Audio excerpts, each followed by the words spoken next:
Two women in their early 30s were laughing loudly. The blonde with almond-shaped green eyes giggled quietly, while the brunette with lively, huge gray eyes burst into unrestrained laughter. The source of their amusement was a husband's announcement on a dating site that they found on the tablet, which Dean either accidentally or intentionally left unlocked. Here's what was written there. "So, I'm that desirable man that women often dream of. And now, their dreams can come true. I'm barely over 40. I'm cool, fun, youthful, and not too poor. I enjoy fishing and surfing, ride an expensive bike. Honestly divorced when I realized I couldn't live with just one woman, even one as cool as my ex-wife. I'm not very old. I just turned 40.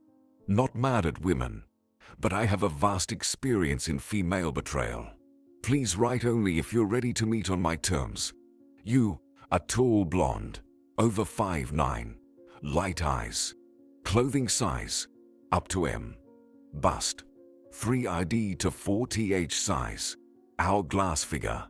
Intelligence is welcomed but not necessary. No hopes for marriage and financial support. Be ready to attend cultural events with me." This announcement was accompanied by epic photos of a not-so-tall but quite muscular and broad-shouldered brunette with prominent facial features.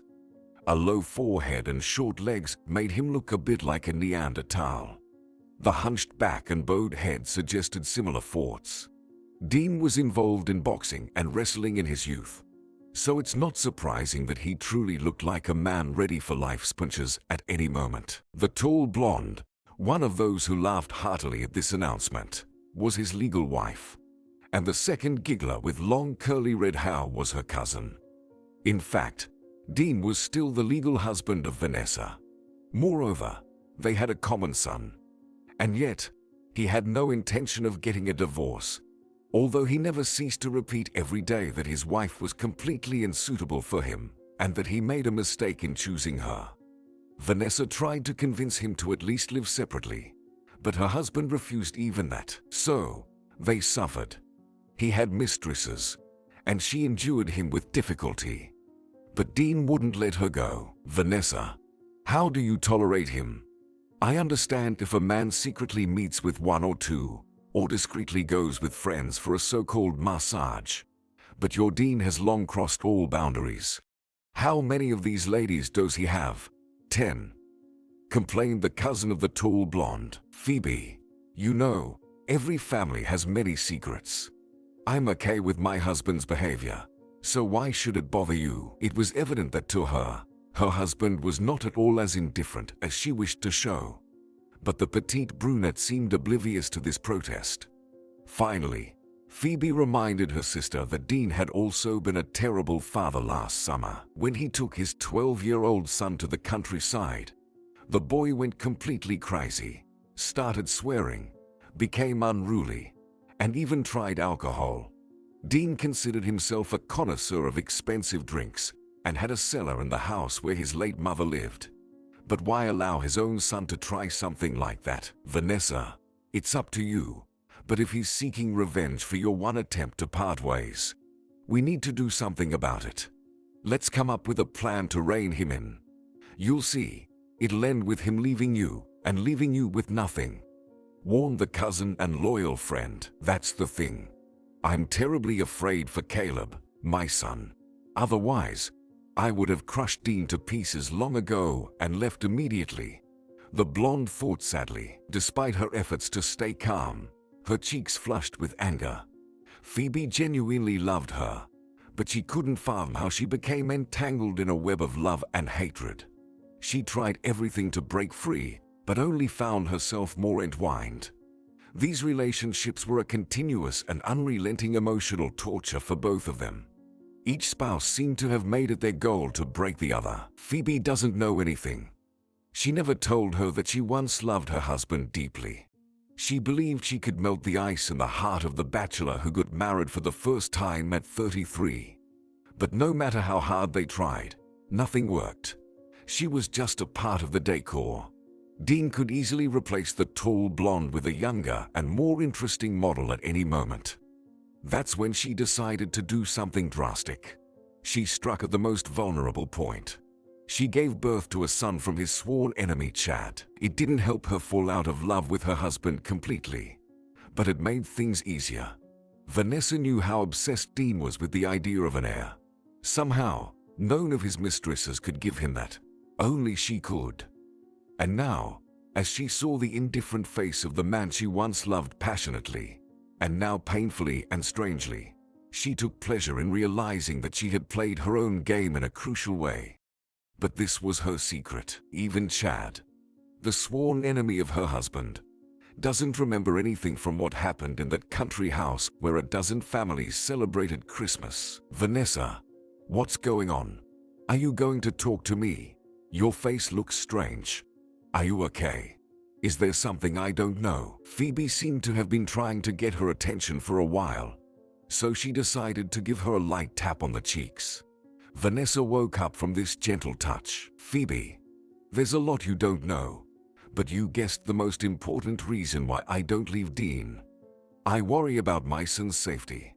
Caleb is going through adolescence, and on top of that, there's a father who seeks revenge to me through him. Vanessa finally let slip. Why is he seeking revenge?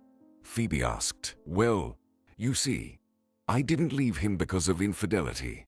As I told you back then, it was something else.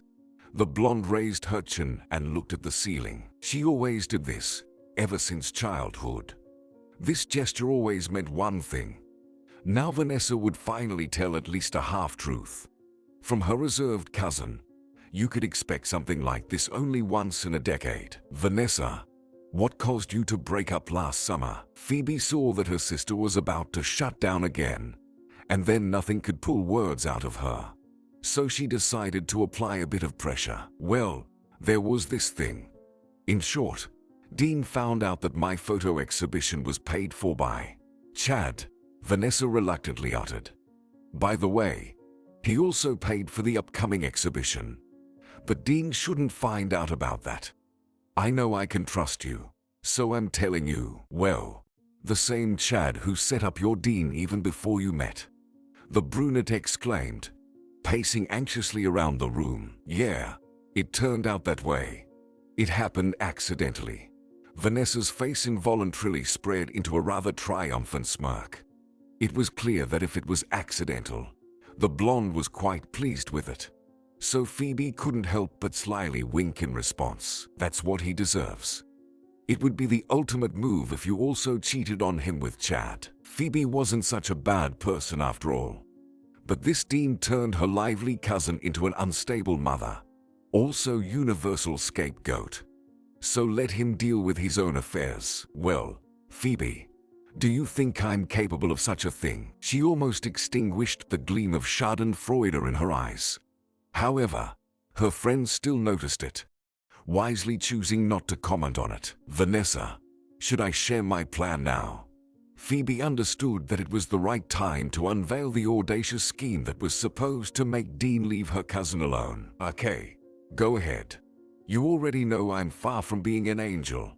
Vanessa smiled. At least she had vented a bit, and it felt a little easier. She was grateful to her cousin for pulling some truth out of her. It was impossible to continue this battle for her son's safety and against her own jealousy alone. Well, finally, I'll get to know the old Vanessa. I was starting to worry that you were turning into a robot housewife who respects her husband for life. She then shared her plan. It was quite straightforward. Since, for some unknown reason, Dean always chose mistresses with the same type as his wife, and also regularly attended his wife's exhibitions with his mistresses. The plan was to simply hire a tall blonde with not very high moral principles, pay her, and ask her to report on the situation. In that case, this lady should be not only smart, but also shouldn't fall in love with my husband. Is someone like that going to cost too much? Vanessa knew that Phoebe earned much more than she did, but she didn't want to exploit her cousin's financial capabilities. Well, I already have a good option in mind. I'll introduce you to her soon. You'll see, this lady is only after money. She's been through so much with her two ex-husbands that she doesn't even consider any man as a permanent option in her worst nightmare. promised Phoebe. They then shifted to lighter topics, discussing TV shows, fashion, and the weather, typical female banter. But both of them were already convinced that serious steps towards separating Vanessa from Dean would be taken very soon. Meanwhile, Dean was having a quarrel with one of his mistresses. Yeah, maybe I shouldn't write intelligence not required anymore, he thought. Rita had simply become tiresome with her jealousy. If she found out he was married, she might devour him. But there was nothing he could do. He had to endure it. He couldn't quite understand what attracted him to her. There was something oddly familiar about her. Dean, you're a true bachelor, not interested in a committed relationship. You just want to play around. It boosts your libido, Rita told him once again. Rita, there's nothing to boost for now, as you could see. I just haven't felt that spark. I'm not ready to make a choice. Of course, he was lying. He had long decided that he had no reason to get married, even if he were free. And he had no intention of leaving his wife. But he wouldn't tell her the whole truth. Only fools did that. So the experienced liar continued his deception. He pretended there were few beautiful and well-groomed women, especially his age. The rest, according to him, only thought they looked elegant and young, liking only themselves and fools without taste. He couldn't reveal everything to her. He was married and had simply chosen a few women as mistresses. He met them as he pleased. Each one tried to win his attention, taking great care of themselves. If he left his wife and married one of them, he would face a heap of complaints and a sense of inflated self-importance. Instantly, intellectual efforts and the desire to portray a profound personality would vanish. The new wife would secretly lie on the couch, watching TV shows and silly programs. And he hadn't even sorted things out with his old wife yet. He wanted to savor the rare silence that Rita could provide. But she got worked up again. Why do you even date me? I'm just a gym teacher at school, 10 years older than you. No refinement or elegance, she pouted, looking 15 years older. She even furrowed her forehead. Yes, these types don't bother with mirror workouts. Yet, Dean appreciated her in his own way. Not the worst specimen in his collection, and kind, although a bit of a bore. He considered saying something sincere and pleasant to her, but remembered that giving women the slightest slack was a mistake. The moment they sense a man giving in, they start attacking. That wasn't part of Dean's plan, so he opted for generic words. Because you can appreciate my uniqueness. You have good taste. Otherwise, you wouldn't have chosen me. Rita wasn't entirely convinced, shaking her head doubtfully. She wasn't the smartest, but she understood that Dean wanted something from her. She just couldn't figure out what exactly. They met at the school where she taught physical education to his son Caleb. A good kid, although a bit mischievous. But calm boys in their teens would raise more concerns than troublemakers like Dean's son. Rita even wanted to talk to Dean about why he and his wife Vanessa had separated. She had her reasons to learn more about Vanessa, but he didn't want to discuss it. Caleb resembled Dean's wife, not him. Rita didn't notice any special closeness between father and son. However, he persistently came to school for his son every time. There was only one exception, which allowed Rita to see his ex. When she asked him why a mature boy couldn't work home from school, he always got upset, saying it was none of her business. Once, he lied, saying it was to see her, Rita, more often. However, the lie sounded so unreliable that even an experienced liar like him felt uncomfortable. This version was never brought up again. Rita knew she didn't love Dean. At the moment, she needed to fulfill important obligations. He wasn't as much of a ladies' man as he seemed at first glance. There was something about him that attracted her. But even at 50, she never thought she'd attach herself to a greedy womanizer and liar. Between them was a rather heavy history from the past. Fortunately, the current lover didn't remember it. Dean hardly ever gave her gifts or took her to restaurants. On official holidays, she received 3 silly yellow roses from him. And every time, She joked, "Are you hinting that we're breaking up?" But he didn't catch the hints. The next time, those silly flowers again, which she didn't like. They resembled Dean, no fragrance. Petals fell quickly, and they pricked unusually sharp thorns. Rita wished to delve into her lover's thoughts, to understand if there was even a drop of genuine feelings toward her. If he directly said what he needed from her, she could at least trust him. It wouldn't scare her off. Rita didn't expect reciprocity from him, but he was a mystery. However, if Rita could truly access Dean's thoughts now, she would find only his wife, Vanessa, there, and she wouldn't like it at all. Dean couldn't help himself. He tried to stop loving Vanessa and gain control over her. It worked with all women except his mother and wife. His mother always favored his brother, Chad. That's why he came to hate Chad. Their paths had long diverged. Many thought Chad cheated him in business. In reality, it was the other way around. But Dean portrayed him as a scoundrel, and people believed it because they didn't publicize their relationship, and no one saw personal motives. One partner deceived another. What's surprising about that? No need for explanations. There's no need to confess your own villainy. So, he lied to Chad about being brothers and needing to stick together. Then, he couldn't act honestly. And now what? Cry about it. In the end, he didn't want to deceive him. It just turned out that way. As for Vanessa, she was always an unattainable dream. No matter how much he lived with her, he couldn't understand her. And therefore, he couldn't possess her completely. Intimacy meant not much for Dean. He wanted to understand the soul of the woman he loved, occupy the main place there, but still remain invulnerable to her charm. Was he asking for too much? But Vanessa couldn't put him in the main place in her life. It's not that she didn't love him. She did once, very much. But her own plans always came first. Often foolish, insane plans. She set up a dining room for homeless people, then got them employed. Afterward, she helped sell paintings to some strange people who, indeed, were talented. Now she organizes exhibitions and takes photographs herself. When he stopped giving her money for all these ideas, she didn't even protest. She found a way to earn money within 6 months. Although she used to work as a literature teacher, she doesn't ask him for anything, but he wishes she would. Better from him than from that scoundrel Chad. He probably hates him and wants revenge. Suppose the detested brother gave money for the last major exhibition. She did it to spite him. But where does she get money anyway? She's involved in some nonsense. Dear, you scare me.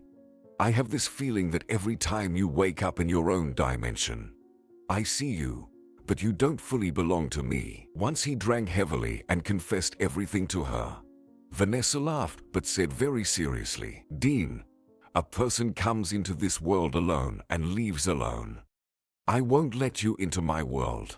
I won't consult with you. Be content with the evenings I can give you. So, she doesn't suffer from my coldness. He felt uncomfortable with this thought. Then he started earning more, looking better. Nothing worked. Whether he gave her money or not, it made no difference.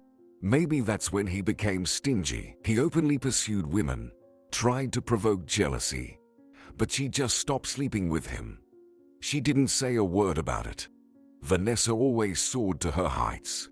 She had wings given by nature, and he added wax ones. They melted when he let himself rise too high. He couldn't catch up with her. Dean, what's wrong with you? The mistress pulled him out of his memories again, and he was grateful to her because they became too painful. Rita, you know, I'm not a human but a copy. A fake. His hand reached for another glass. I seem to have overloaded myself. But it's okay. It's just Rita, safe. She won't tell anyone anything. She won't laugh at him. So right now, Dean was talking not so much to her as to himself. Later, he would put on the invented version of being successful, in demand, valued, and good. Vanessa would never know about moments of his doubts or his hopeless love for her, although she probably wouldn't have felt any schadenfreude about it. His wife doesn't even hate him. She doesn't want to waste energy on contempt. Vanessa just doesn't care. She once loved him when she didn't know much, but then nothing was left. Well, why be surprised? Dean himself didn't like to delve into the dark depths of his own soul very much. Once he tried hard to become good, but no one loved him, not even his own mother. So why bother? Dean, come on. You're not yourself. Will you stay with me tonight? Rita asked hopefully. She always tried to convince him to spend the whole night together and have breakfast in the morning. But he always refused. Rita, everything's okay. I'll call a taxi, and I'll pick up the car in the morning. You know I have to ask my son how his day went tonight. Dean lied to his mistress that he was raising his son alone because his wife could only live her own life, and she didn't care about the family. Rita didn't calm down, insisting that he should stay, or she would go with him. But Dean just silently pushed her away. He had a rule. If you can't explain anything to a woman, get angry, frown sternly in silence, as if it's her fault. And that's what he did. And Rita really quieted down. She stopped insisting. He hastily started putting on his clothes. And when he went outside, he thought, but as long as my wife thinks I'm undefeated, one day she might love me again. Every woman has moments of weakness. After all, Vanessa is just a human. She can be touched, softened, and forgive that old story that made her hate me completely. He thought when getting into the car. Vanessa was preparing with fear for another event for artists that she organized. She knew that her husband would come again with one of his blondes, all of whom looked like her. I've been telling you for a long time. Let's infiltrate a spy into the enemy's camp.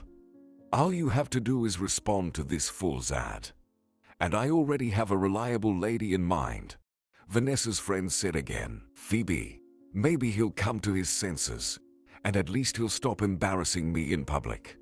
I don't want an open quarrel, Vanessa said. Friend, listen. With such husband-good relationships, there will be nothing ever, Phoebe said, pointing at the broad-shouldered man next to whom worked an almost exact copy of Vanessa, only slightly taller and much younger. Look at this scoundrel. He even ordered a dress from the same store where I bought mine, Vanessa exclaimed. Exactly. And you keep enduring. It will only get worse. Such people don't understand nicely, Phoebe continued. Vanessa sighed as she looked at her rival. I wonder why they even meet with Dean. It's not like he supports them, she thought, and she decided to simply approach and ask this next question to her blonde copy. There were also some other questions for her. Maybe she had drunk too much, but she really wanted to annoy her husband. Phoebe, somehow distract my ex.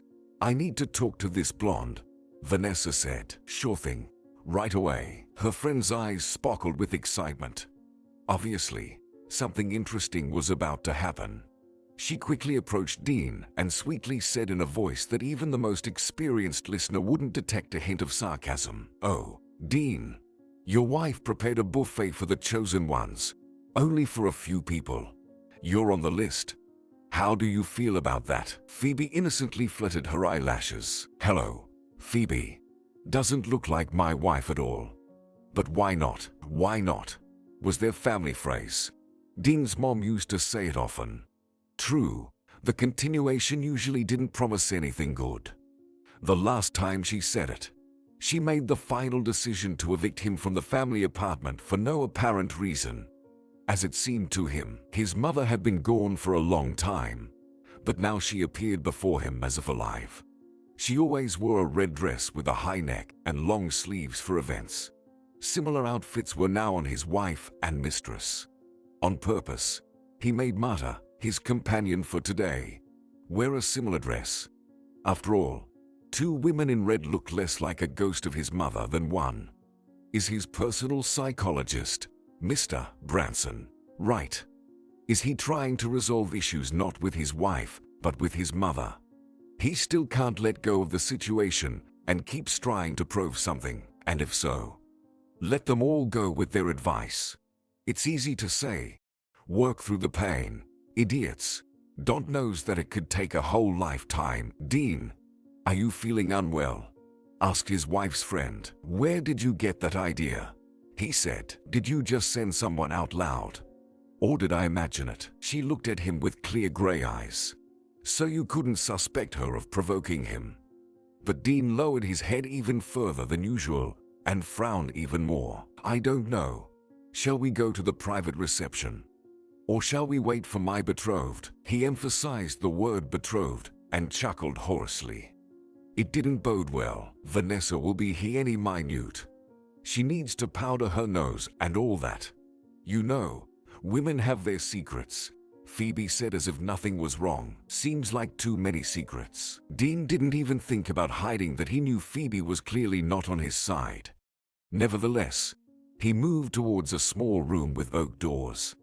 Phoebe opened the door with a key, and indeed, there were snacks on trays inside. So Dean calmly entered, suspecting nothing. The main guests are invited first, and I'll call the others now, said the petite brunette. Oh, these ladies. If only they'd occasionally hold back their flow of hypocrisy. Is it so hard to just be silent if you can't say anything interesting or truthful? Dean thought, but he was glad to take a break himself. The room had soft chairs and sofas, so he gladly sat down in one of them. Yesterday he had overindulged and talked too much. But it was okay. Rita could be trusted. She was the only one among his lovers who loved him even a little, more like a friend, but still, something. If he said the same thing to today's companion, Marta, the temptation would be great. She would pry into the details for the rest of their relationship. And, of course, the relationship would end quickly. There are plenty of women who want someone like him, well-groomed, brutal, erudite, and confident. Moreover, his legend of being single works flawlessly. Women believe what they want to believe. This law always works. Today everything irritated him. His wife's too revealing dress, the young people buzzing around her, and the stupid event itself a gathering of idlers. Can't Vanessa just love him once and for all? Then there would be no need to attend idiotic exhibitions with various fools. He felt like having a drink. On the table, Dean saw the only bottle of water. Strange. Only one bottle. Well, the main thing is that it's enough for me, and the waiters will bring others to the rest, he thought. Dean unscrewed the plastic cap, which gave in easily, poured himself a glass of water, and took a sip. Immediately, a pleasant drowsiness engulfed him. The couch was very comfortable, so Dean even dozed off a bit. The dream was pleasant. Vanessa crawled before him on her knees, begging him not to leave. She wore that almost completely covered red dress with a slit that exposed one of her magnificent long, slender legs. At the same time, the cunning Phoebe calmly, and without any remorse, locked the door. She then approached the security guard hired for the event and said, "Freddie, my dear, there's a guest here acting very strangely. Apparently, he came under the influence of some substances. If he knocks on the door, do something to either keep him from leaving or let him discreetly leave with you through the back door. Just make sure he doesn't come back here. We don't need any problems." Officially, Phoebe was also Vanessa's secretary today, so the security guard had no doubts about doing as she said.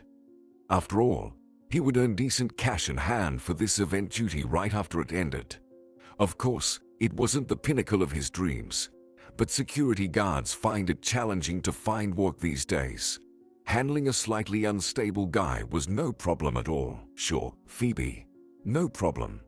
Go ahead with the event. I'll tell my partner that I have a small assignment here, and Howard will keep an eye on my part of the hall," said Fred, a good-natured blonde guy with blue eyes. Having completed her cunning mission, Phoebe approached her friend and reported that the path to the rival was clear, and all security measures were taken. "Fred is a reliable guy.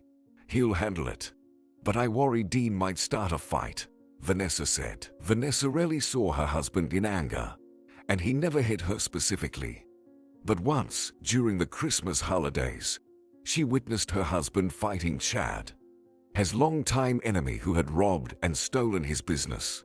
It was not for the faint-hearted. It took a dozen people to separate them. It seemed like everyone wanted to send their opponent to another world at that moment. I've thought of that too.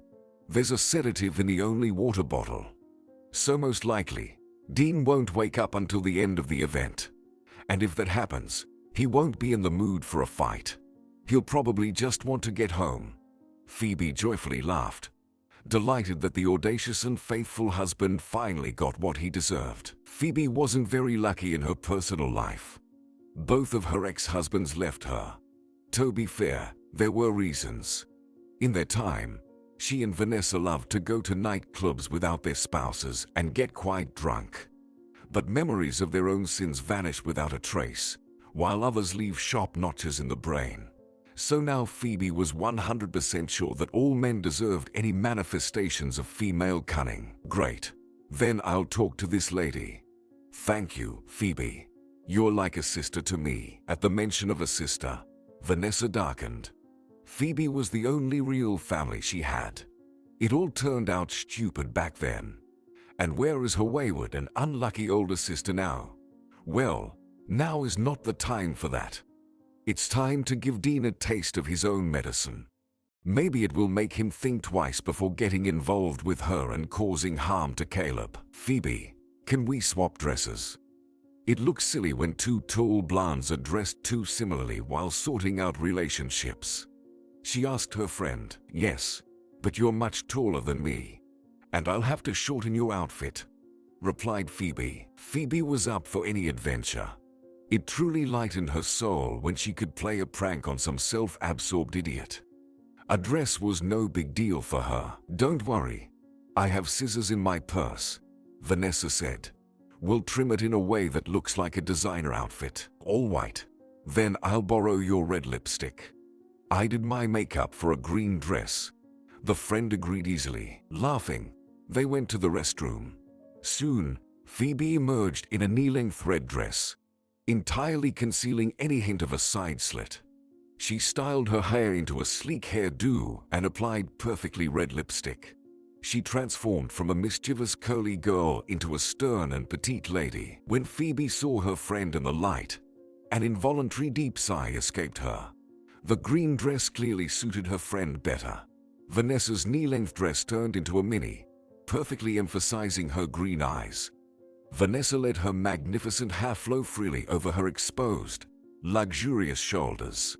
Only the dress seemed a bit tight around her chest. It looked like her bust was eager to break free from the confines of the open green dress. On anyone else, it might have appeared provocative and vulgar. But Vanessa now resembled a runway model. You are simply enchanting.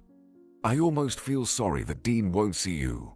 Well, we'll make up for it now, Phoebe exclaimed. Phoebe immediately forgot about female envy and rushed to find a photographer. Kurt, make sure Vanessa, the hostess of the evening, gets into your magazine in the best possible shots.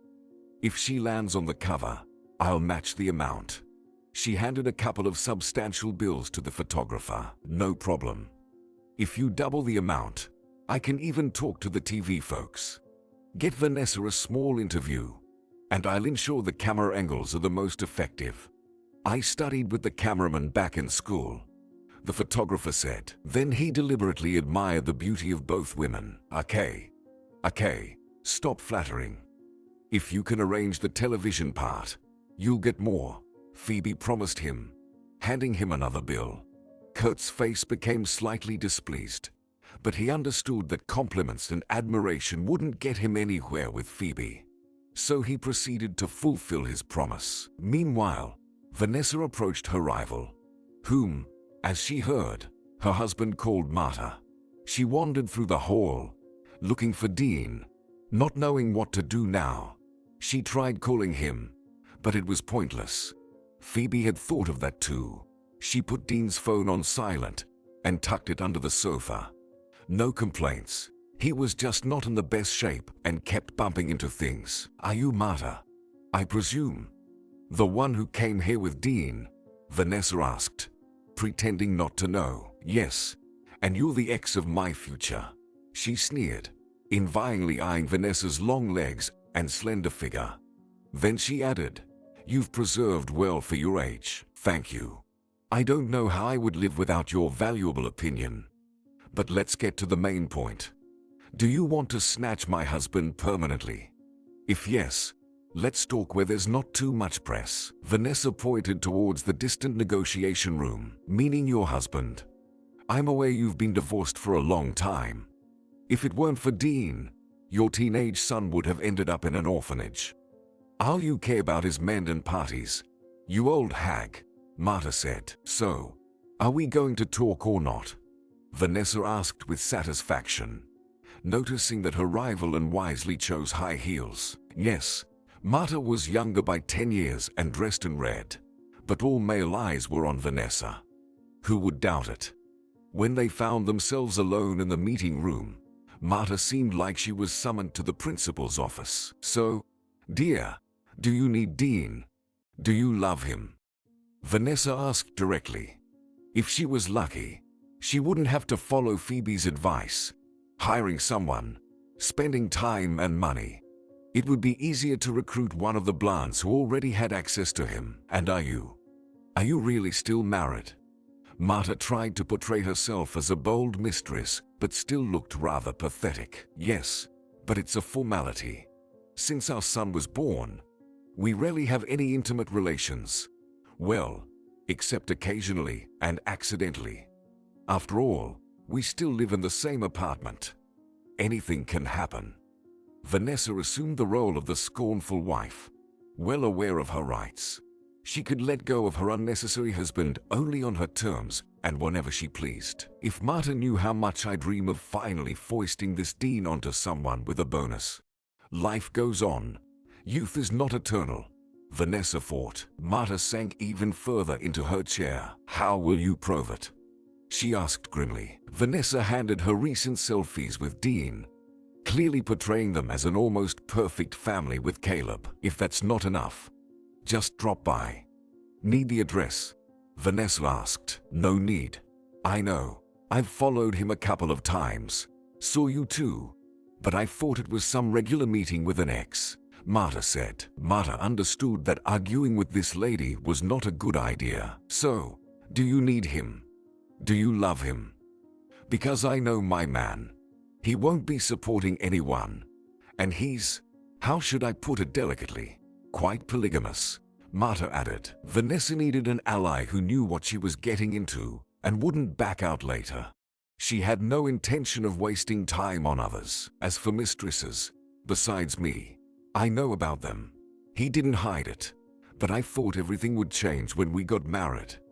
"And even if he's not generous, at least he won't take anything away from me. I have a place to live. I can even take him to my place if he bothers you," Vanessa said. Marta quickly grasped the essence of the matter. This lady clearly wanted to get rid of Dean. Well, this was her chance. Why not make a deal if their goals were mutual? "So, you love him?" Vanessa's heart suddenly skipped a beat. She remembered herself when she met her husband. He seemed like a prince back then. Vanessa believed he would replace the father she never had and love her like the mother who perpetually drank and handed her over to her aunt. Although she loved Phoebe, her aunt's daughter, and they were friends, Vanessa still wanted to find her own family, exclusively hers. As for her older sister Molly, luck was even less on her side. Their mother had given her away to an orphanage. They saw each other at most once every 6 months. Vanessa was so young then that she barely remembered anything. Eventually, Molly did show up, but that scoundrel Dean ruined everything. He didn't become a close and sole figure, taking her sister away, so let him get what he deserves. She couldn't endure this emotional torture and disappointment any longer. Let her husband understand as well that people are alive, and they shouldn't be tormented just on a whim. "So, are you giving him to me?" Marta's words sounded surprisingly naive, considering her red dress, grandiose makeup, and solemn high hairstyle. "Yes, but I have conditions," Vanessa smiled. She couldn't afford to break down now. She needed to complete the recruitment process and start receiving valuable answers to important questions. In return, she would give away someone who had become so annoying that she felt like howling. As for Dean, he woke up very late, after the event had ended. The kind security guard told him, "Oh, you're awake. Well, that's good. We need to clear the venue by morning." How much time? Dean was surprised. He struggled to remember what had happened. It's already past midnight. "Let me drive you." "Did you come by car?" Fred asked. "Yeah." Dean nodded. "In your current state, you definitely shouldn't drive. I'll take you." "It's not that easy to earn the money after all," Fred said. The responsible security guard was glad to get rid of the assigned individual and finally return home. His wife had called several times. "Well, nothing. He could wait a bit. I'm looking for my phone. Can't find it, buddy," complained the client. The guard searched through the pillows, sofas, and chairs.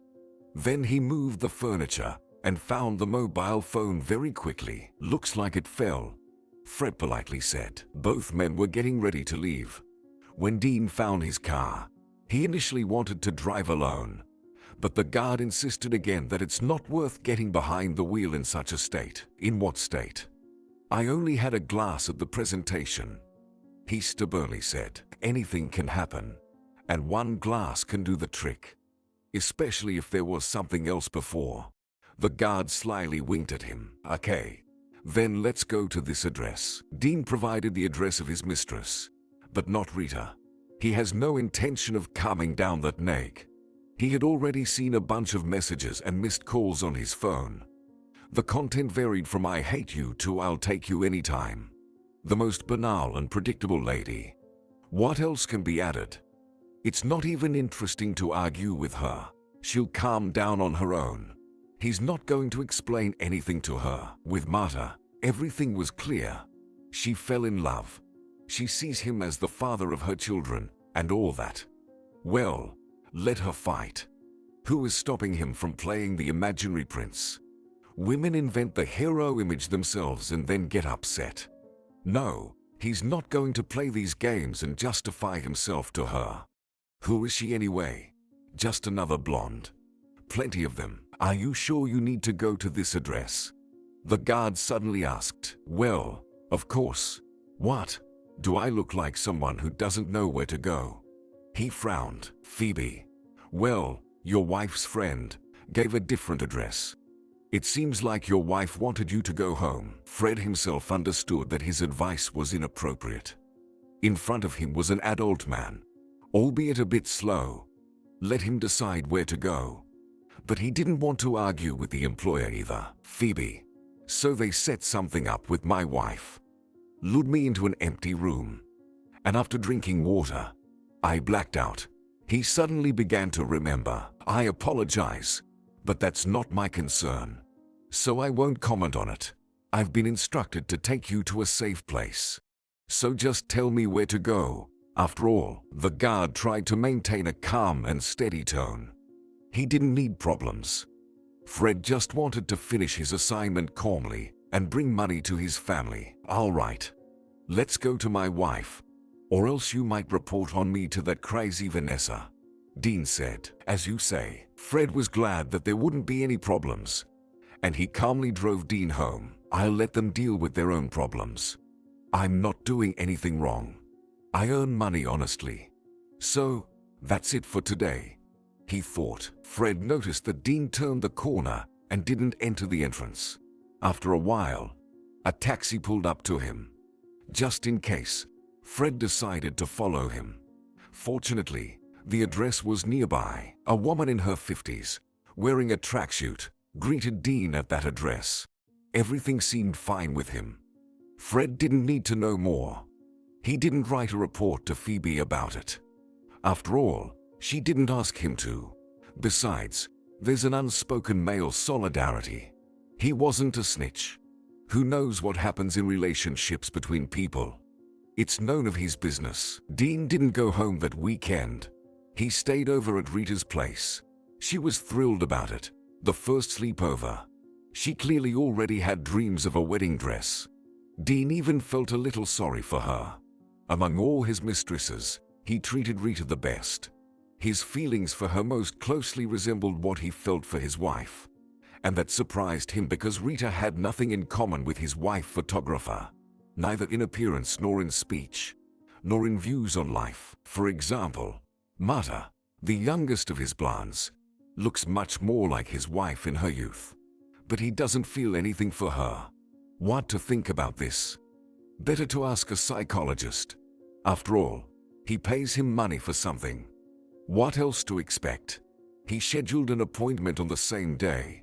Luckily, Mr. Branson had a free hour. It's interesting, Doc. All my mistresses resemble my wife and mother. But my gym teacher Rita doesn't fit into the scheme. Why do I feel that she is closest to the image of my wife? Dean asked his psychologist, whom he had been seeing for about 10 years. It didn't particularly help, and Mr. Branson charged a hefty fee. But at least Dean could talk to him about what bothered him and not feel any guilt. Well, it may not sound very professional, but is that all that bothers you? Aren't the love dependence on your wife, hatred for your brother, and enormous debts more important to you? The slender old man asked, adjusting his glasses. At first, Mr. Branson even considered Dean a psychopath and was about to refuse to work with him. However, he realized that Dean was not a predator but someone who had lost control. The patient was just a person with a borderline personality disorder, perhaps a bit narcissistic, but overall, there was a chance to help this person. Mr. Branson became convinced of this when Dean shared that he secretly placed a large order with his brother, prepaid 100% through a dummy, and then asked not to fulfill the work and not to return the money. It was Dean's way of returning at least a part of the money he had stolen from Chad. Besides, he didn't hate his brother that much. Rather, he wildly envied his mother, who had long passed away. Again, everyone knows that the wife gave birth to a child not from him. He read it himself in her diary, which Vanessa kept in a supposedly secure hiding place, that she did it on purpose. And his mother heartlessly threw Dean's medical test results in his face when he was young, showing that he couldn't have children. But he loves Caleb. Maybe not as he would love his own, but he takes care of him with all his might. As for mistresses, the client is certainly behaving improperly, but at least he honestly warns that he will never provide financial support or get married. So, they know what they're getting into. In the end, it's definitely not the worst misdeed he has heard of during his long practice. I wonder why he hid from his wife that her teenage son turned to alcohol and bad company not because of him. It happened earlier, and the father, on the contrary, did everything to rescue him from the huge problems that could have befallen Caleb. Why does he keep portraying himself as a monster all the time? Will she ever be able to love him or at least forgive him? Pondered the elderly psychologist. And then, the patient provided an answer to the previously asked question. Doc, you see, the whole tangle of problems is important, but I feel that Rita is the thread that can lead me out of this maze. Can you help me with something? Well, you have a lot of experience. Suppose, why do I sincerely feel drawn to her? He asked, almost plaintively. It's hard to say. Maybe you've met her or someone similar before, and she meant something to you, saved your life or something like that. The psychologist speculated. Well, Rita is straightforward. If we had ever crossed paths before, I would have recognized her, and she wouldn't have hesitated to tell me about it. As for a similar woman, unfortunately, I can't remember anything like that. Let's get back to the question of why you persistently portray yourself as a bad person in front of your wife and brother. The psychologist attempted to return him to what he considered more important questions. I'm not ready to talk about it yet, but someday I'll get to it, Dean promised. The remaining time of the session was spent chatting about trivial things, his hobbies, life plans, and various miscellaneous topics. Mr. Branson served as a substitute father for him, whom he had never known. So these conversations were necessary for Dean. He felt that this psychologist at least wished him well and positive changes. This elderly man knew much more about him than others, but Dean didn't hate him. Step by step, he taught Dean to love his real self, not the invented one. It was very valuable. Dean realized for the first time that he wasn't a complete scoundrel and monster, as his mother, wife, and brother believed when he started coming to this already familiar office. Dean came here for tiny justifications that gradually cleansed his image from dirt. It gave him the strength to live. Yes, progress was slow. Only after a few years did he understand that he didn't want to steal from his brother. He was just very scared. And the fact that he felt ashamed and tried to rectify the situation also proved that maybe he could mend his relationship with his brother. And he truly loves Vanessa, genuinely. He forgave her for things that hardly any other man would forgive. Infidelity, and another person's child in the house. Moreover, he managed to love the son, even though he was his own by blood. Despite everyone saying that Caleb resembles his wife, Dean sees traits of his brother in him. And this is his chance to raise the next Chad into a decent person. So, he picks him up from school every time to ensure he doesn't get involved with a bad crowd again. But it's not just because of his son that he doesn't let his wife go. He simply can't live without her, can't breed. Everything will collapse. Dean tries, really tries to find other reasons to keep on living. He attempts to start his own life and looks for other supports. But he firmly knows that as long as Vanessa is not there, there will be nothing. Everything will crumble, and there's something else he needs to protect his wife from. He won't even tell Mr. Branson about it. Walls might have ears, and this secret is something only Dean can bear. Only Dean can shield Vanessa from this danger. Vanessa, has your husband still not shown up at home? Phoebe asked her friend. No, but he sent a message saying he'd be back on Monday. As usual, he'll take Caleb to school, Vanessa replied. She herself was surprised that her husband gave her the opportunity to have a complete break from him for 2 days. She didn't know whether to be glad for this respite or fear something, but the security guard reported that he delivered him home. Her friend continued to marvel. Although, to which home? There are so many at my Dean's. He has a big heart, Vanessa sarcastically remarked. Okay, we'll figure it out later. I've already bought a magazine with your photos. Look at this queen. You're even on the cover, Phoebe said, showing her friend a dazzling socialite in a green mini dress, overshadowing all the surrounding ladies. Vanessa couldn't help but admire herself. Yes, not bad at all. It's not too late. I'm still beautiful, she thought with a sigh. Then they drank tea and looked at the photos Kurt took at the event. Vanessa particularly liked a photo where she was talking to Marta, who appeared hunched and insecure. Unlike Vanessa, who radiated feminine magnetism and the allure of a woman who knows the power of capturing hearts. I'll print these two and casually leave them in Dean's office, Vanessa said, pointing to the photos that emphasized her undeniable advantages over her husband's foolish lover. And don't forget the magazine. Even if he can't get you, at least he'll have something to remember when he faces miserable old age with one of his fools. Phoebe was still in a state of excitement about how everything turned out so well. It remained only to remind her friend of the idea to introduce Dean to a lover who would find out everything about him. Phoebe didn't mind the effort. She called acting agencies and found a suitable candidate. All she needed was money, and she didn't ask unnecessary questions. She fit perfectly. So, what did you decide, friend? Are we going to send a spy into the enemy camp? Phoebe asked. And this part is already settled. I made a deal with Marta. Vanessa suddenly smiled cunningly. And what? Did she take the money? She seems to be from a well-off family. Phoebe wondered. Money doesn't interest her, but I promised to introduce her to the man of her dreams after she gets a job with my husband and finds out all the details about his finances. Vanessa detailed her business conversation with Marta. Well, you're something else, my friend. Quiet, and then bam. You've outdone even me in quick thinking and cunning," admired Phoebe. "Yeah, I'm full of secrets, and I can't say it makes me happy," sighed Vanessa. She spoke the absolute truth, and suddenly, it became very, very sad. Lunchtime arrived, and Caleb, who had been playing computer games all night, woke up. At least, he had stopped hanging out with a bad crowd and drinking. Vanessa shuddered, recalling how she almost lost him last summer. She felt guilty towards her son. Some children are born out of love, and her son was born out of revenge. "Mom, where's Dad? Isn't he joining us for breakfast?"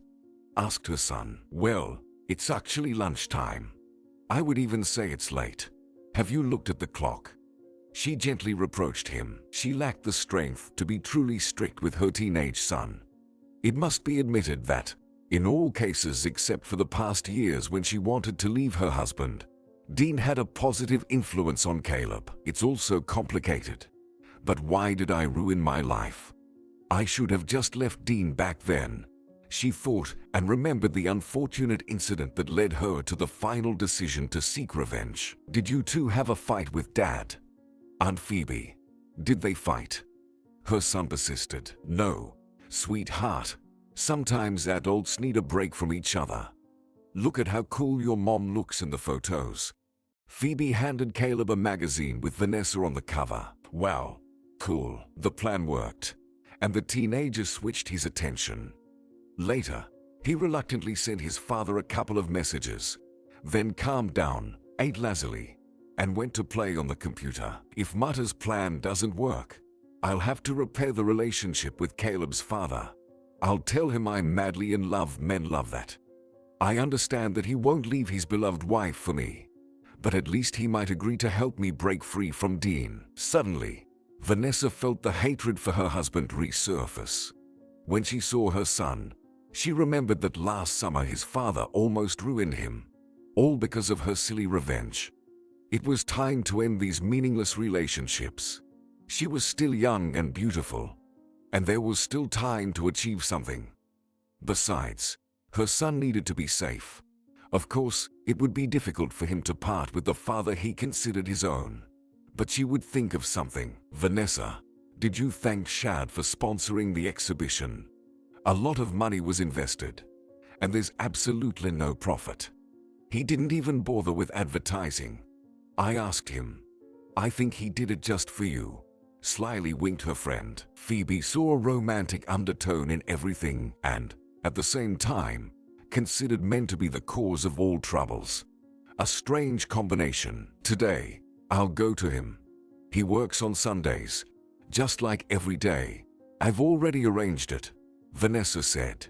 She genuinely intended to gather information if she had to interact with Caleb's biological father and team up against Dean. "Well, it's time. You look great." Phoebe supported her. She promised to stay with Caleb until her friend returned. Since the teenager became uncontrollable last year, he had sobered up and hadn't done anything similar since. However, adults kept an eye on him just in case and protected his peace. Moreover, Phoebe had no children of her own and loved Caleb as if he were her own, so she was always willing to stay with him.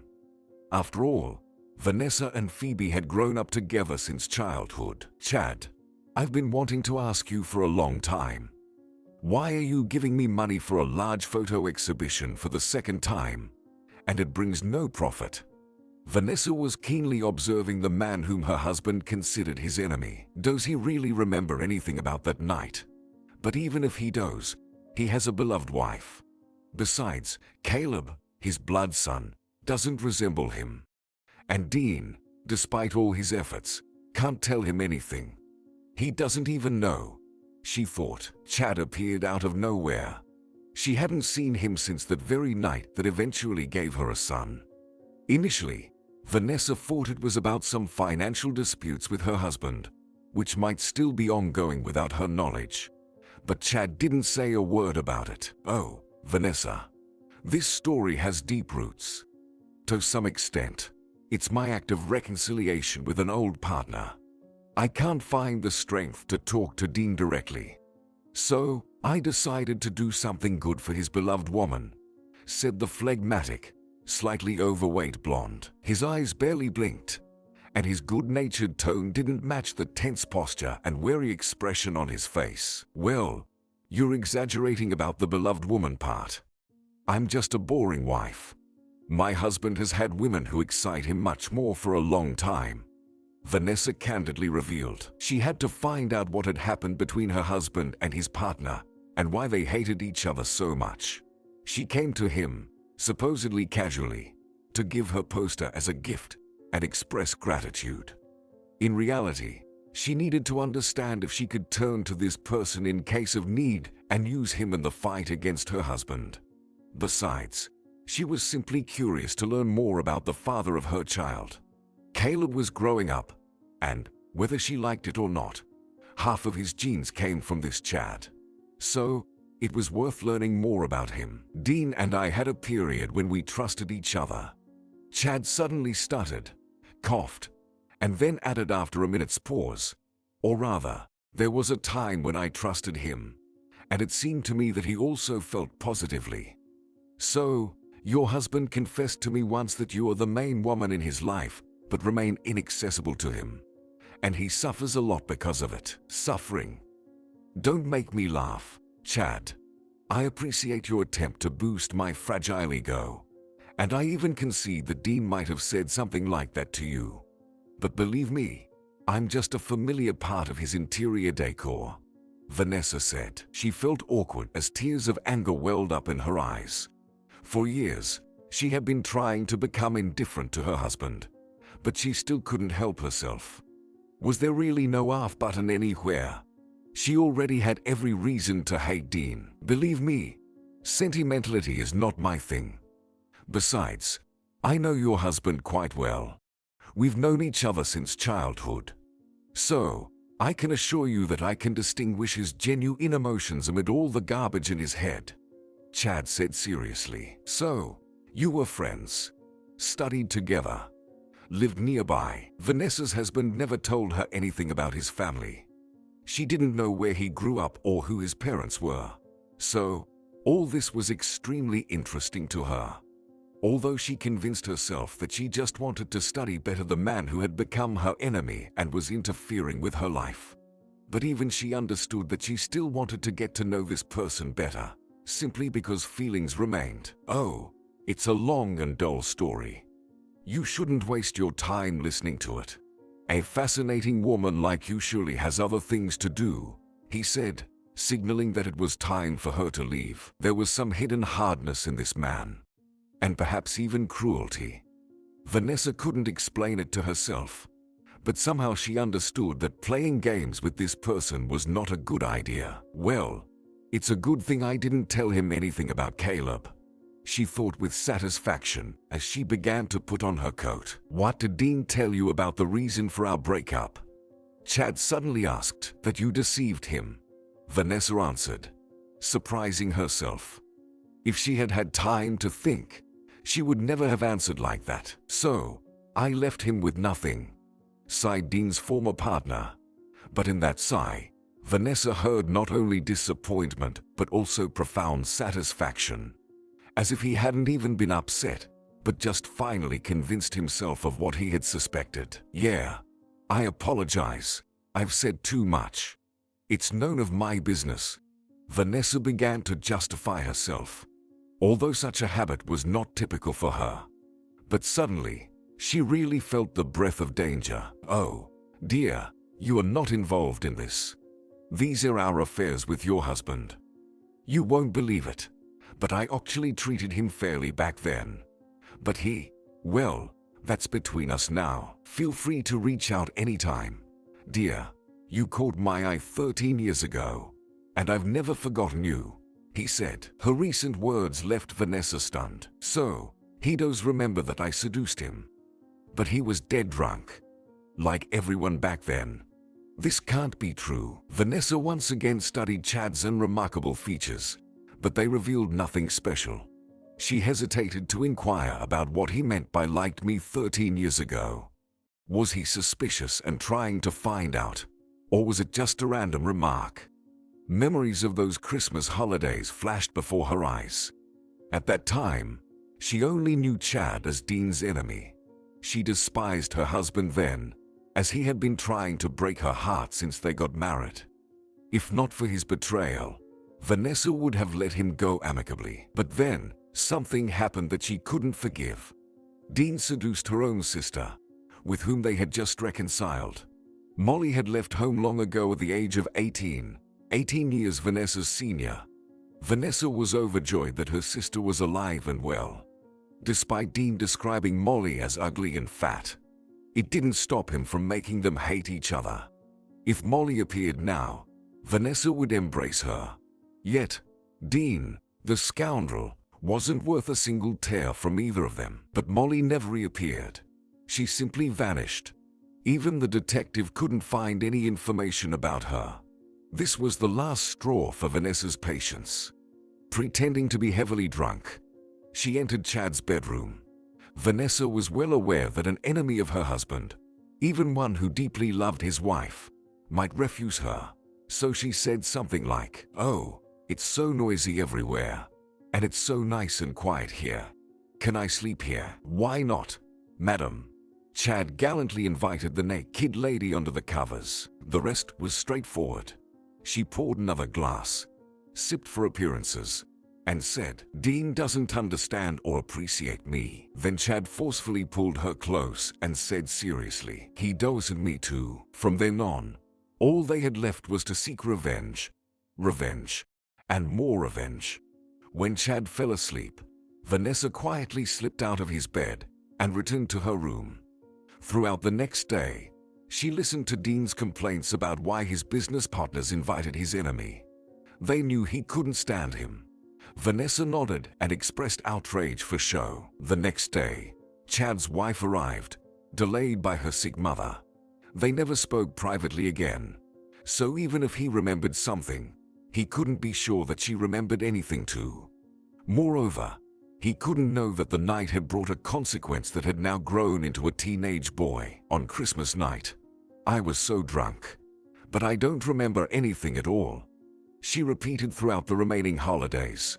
So if he vaguely remembers something, she made it clear that she's not intending to talk about it. But he didn't attempt to have any private conversation with her. "Vanessa, are you feeling unwell? Should I call a taxi for you? Escort you?" She suddenly realized that she was holding onto the door frame and still hadn't left. As she wandered in memories of that night, the biological father of her child supported her elbow. She didn't even feel his touch. Something was wrong with her. Perhaps she needed to see a doctor. She wasn't old yet, and suddenly such lapses in the past. What would happen next? "No, Chad, everything is fine. Just had a lot of coffee in the morning." She hurried to reassure him. "I love coffee in the morning too, but not all ladies make it to the morning." Chad suddenly winked at her. He's hinting at something. That night he mentioned making excellent coffee and asked her to stay into the morning. But she escaped. She didn't need Chad. Vanessa just wanted, at the very least, to sleep with her husband's enemy, and at most, to get pregnant by him and make Dean raise not just another man's child, but the son of the one he despised. Vanessa didn't respond to him, but once again caught herself on the danger signal her body was giving. Her hands were numb and cold. Her brain worked slowly, like an overloaded processor. She barely made it out of Chad's office, and when she was outside, she took a deep breath of fresh air. "I feel like a bird that escaped a stray cat," Vanessa thought, and once again, she promised herself that she would try not to interact with Chad unless absolutely necessary. Suddenly, she felt an unpleasant tingling in the back of her head. This usually happened when someone was staring at her from behind. She turned around and saw on the second floor how Chad's face almost instantly disappeared behind the blinds. It made her uncomfortable. Somehow, Vanessa thought that this person could cause her more suffering than her husband. Chad noticed that Vanessa managed to see him in the window and caught himself thinking that there really was some invisible connection between them that night. No, he didn't love her, but he still hated Dean, And he also wanted to take everything dear from his brother. It's great that his wife thinks we're just business partners. He thought, satisfied, and snapped his fingers. Such a snap meant that Chad was satisfied with how things were developing. If she knew that Dean was his biological brother, she would have to explain too much. And he didn't want that. For example, he would have to say that he knew about Caleb being his son. Dean just couldn't have children, although he probably didn't know about it. Chad knew this because their mother was a very practical and cynical person. Once, when he was just over 20, his mother told him, "Chad, I don't just work as the chief physician for nothing. I did tests for both you and Dean. He won't be able to have children. So, I'll give you the apartment. What are you staring at? I have cancer. I won't live long. It's time for you to get married. Maybe I'll see some grandchildren," concluded his mother. Chad didn't particularly like his older brother, but he still felt sorry that Dean would end up essentially homeless. After all, Dean was even a better son than Chad himself. He helped their mother in everything and loved her even more than Chad did. So he found the strength to say to his mother, "But the tests could be inaccurate." "Fool. I did them several times. Do you think your mother is a fool?" "No, I'm the only smart one here. I hope at least one of my grandchildren will take after me," she concluded. Chad was 2 years older than Dean and felt a sense of responsibility as the older brother. He decided that he wouldn't argue with his mother, but he wouldn't abandon Dean either. However, for some reason, Dean thought that Chad had convinced their mother to make the decision in his favor and stop talking to him. That's when their mother started attacking, urging him to get married. "Chad, it's time to become worthy, to rise above yourself," his mother would say, and this meant that the test results disappointed her. It only got worse after numerous radiation treatments. Dean considered him a traitor. His mother forced him to get married, actively inviting an annoying young woman from the neighborhood for visits. Apparently, she thought that if she was around, Chad wouldn't go anywhere. This gave him the opportunity to focus on programming. He started earning well, worked remotely, and the time was simply blissful. He would come home, cook spaghetti, enjoy his favorite coffee, lie on the couch for an hour, didn't spend much, bought groceries and clothes at economy stores. So money accumulated fairly quickly. He even opened a small company that dealt with developing applications and chatbots. Initially, he worked alone, but then he expanded the business as profits grew. Somehow, on a fun dating site, he met a female programmer who became his beloved wife. Though later, she switched to working in a hair salon as her eyesight started to deteriorate. But it didn't matter. The main thing was that he found love. Now he was happy and tried to communicate less with his mother and brother. He hoped they would reconcile, but it didn't work out. In the end, it all went according to his mother's plan. He and his wife had 2 granddaughters. His mother lived for another 6 months and then passed away. She bequeathed the apartment to Chad. Despite his attempts to reconcile with Dean and offer him a share from the beginning, Dean only hated him more. "What? Set up mother against me and quickly got married. And now you want to throw me a bone? It won't work," his brother said. But after a few years, he returned and took that half of the money for the apartment that Chad had offered him from the very beginning. Not only did he take it, but he also suggested working together. Chad wide well on the past. "Heard you're doing well. Let's work together," Dean offered. Sure, he sincerely hugged his brother. However, the collaboration lasted only a year. Dean drained all the money from the company, took away employees, lured major clients, and publicly humiliated Chad. He portrayed it as if he had founded the company, and Chad had betrayed him. It was only then that Chad realized his brother had hated him from the start and wanted revenge. Bold Dean bankrupted their company, refusing to pay anyone, neither employees nor clients. There was no time to grieve. Chad started from scratch.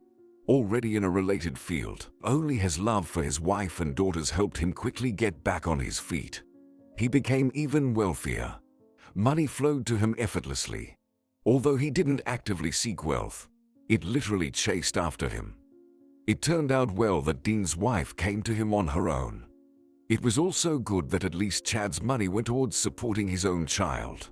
Otherwise, it would have been harder to forgive his brother for taking everything away. However, even this was not enough. Chad devised a whole strategy that would gradually ruin his brother's life. Dean's wife was part of this intriguing plan. It's great that she's afraid of him. Time will come, and she'll come willingly. If only she knew that Marta has long been sent by us. A blonde, very loyal to Chad. Of course, for a considerable sum. She brilliantly plays the role of a foolish lover. Just yesterday evening, Marta reported that Dean's wife instructed her to get a job with her husband and find out everything about the finances. So, it was a simple matter. We just need to forge documents so that Vanessa thinks Dean is bankrupt. He's taken numerous loans and plans to hang them on him to seek revenge. Chad explained. Chad didn't actually count on such luck. He didn't expect Vanessa to willingly fall into the trap and send Marta behind enemy lines. But luck was on his side. Therefore, seizing the opportunity was essential. Finally, the world was bending in Chad's favor, and it would be foolish to refuse such good fortune. It was time to seize the moment. The next day, everything seemed to return to normal. Dean, as if nothing had happened, appeared at home. He began playing the role of a model husband and father, taking his son to school and picking him up. In the evening, he spent time with his wife over dinner, cheerfully chatting about trivial matters. He seemed carefree. If someone saw their family from the outside, they might have even envied the seemingly idyllic life. However, each spouse felt that all was not well. When the father went to bed, the son unexpectedly entered the room quietly, without knocking. What happened, Caleb? Vanessa was initially scared. Her son usually knocked. Mom, SHH. I need to talk to you very quietly. We don't want Dad to hear us, Caleb said. All right, she replied in a whisper. Today, our gym teacher, Rita, called me to her and asked to give this to you. The boy handed her an envelope, but she asked to give it to you in a way that Dad wouldn't find out. But we don't even know her. I've only seen her briefly once, Vanessa said, surprised. But Dad knows her very well, Caleb replied, folding a heart with his fingers. His mother realized that Caleb had long ceased to be a child and understood much more than she had previously thought. Okay, go to sleep, and I'll see what's in there, she told him. Mom, there's something else you should know. I'm not little anymore. I know that you and Dad hate each other, even though you pretend otherwise. If anything happens, I'll be on your side. I won't abandon you. But you should also know that Dad isn't as bad as you think. He cares about you and me in his own way. Caleb initially wanted to share that his father had rescued him from danger that time, even without informing his mother. But he decided it wasn't the right moment. Revealing too much to his mother could be overwhelming. According to his father, women, his father claimed, were very sensitive and might go crazy if burdened with too much at once. Despite their continuing normal activities, they would behave as if insane in the most crucial matters. According to his father, women were oblivious to this. Some even considered themselves stronger and smarter than men. However, the secret was that men took precautions and didn't take on anything beyond the norm without extreme necessity, making them seem weak. Women, on the other hand, took on everything, then lived as if insane but convinced themselves they were normal. So, he didn't delve into the topic further and didn't even demand his mother read the letter from the gym teacher, although he was incredibly curious about its contents. His father emphasized the importance of respecting other secrets, but his father claimed that one should respect other secrets. Although Dean himself constantly hacked into Vanessa's computer and read her hidden diary, Caleb still tried to adhere to this important rule for a man. to keep other secrets. Parents have complicated relationships. Maybe dad just wants to protect mom. That's what he thought, and he never told his father that he saw him trying to find out everything about his mom. Nor did he tell his mother that his father was doing so. They're constantly arguing anyway. Why make it worse? Caleb thought. With these thoughts, Caleb returned to his room and resumed his battle in some silly computer game, which provided a slight distraction from reality. There, he could be a hero and save the world from evil. When Vanessa opened the letter and read the text, circles swam before her eyes. Hello, dear sister. I haven't dared to write to you all this time. I'll say straight away that what caused our quarrel is ongoing. I have become your husband's lover again. But this time, for your sake. A lot has happened.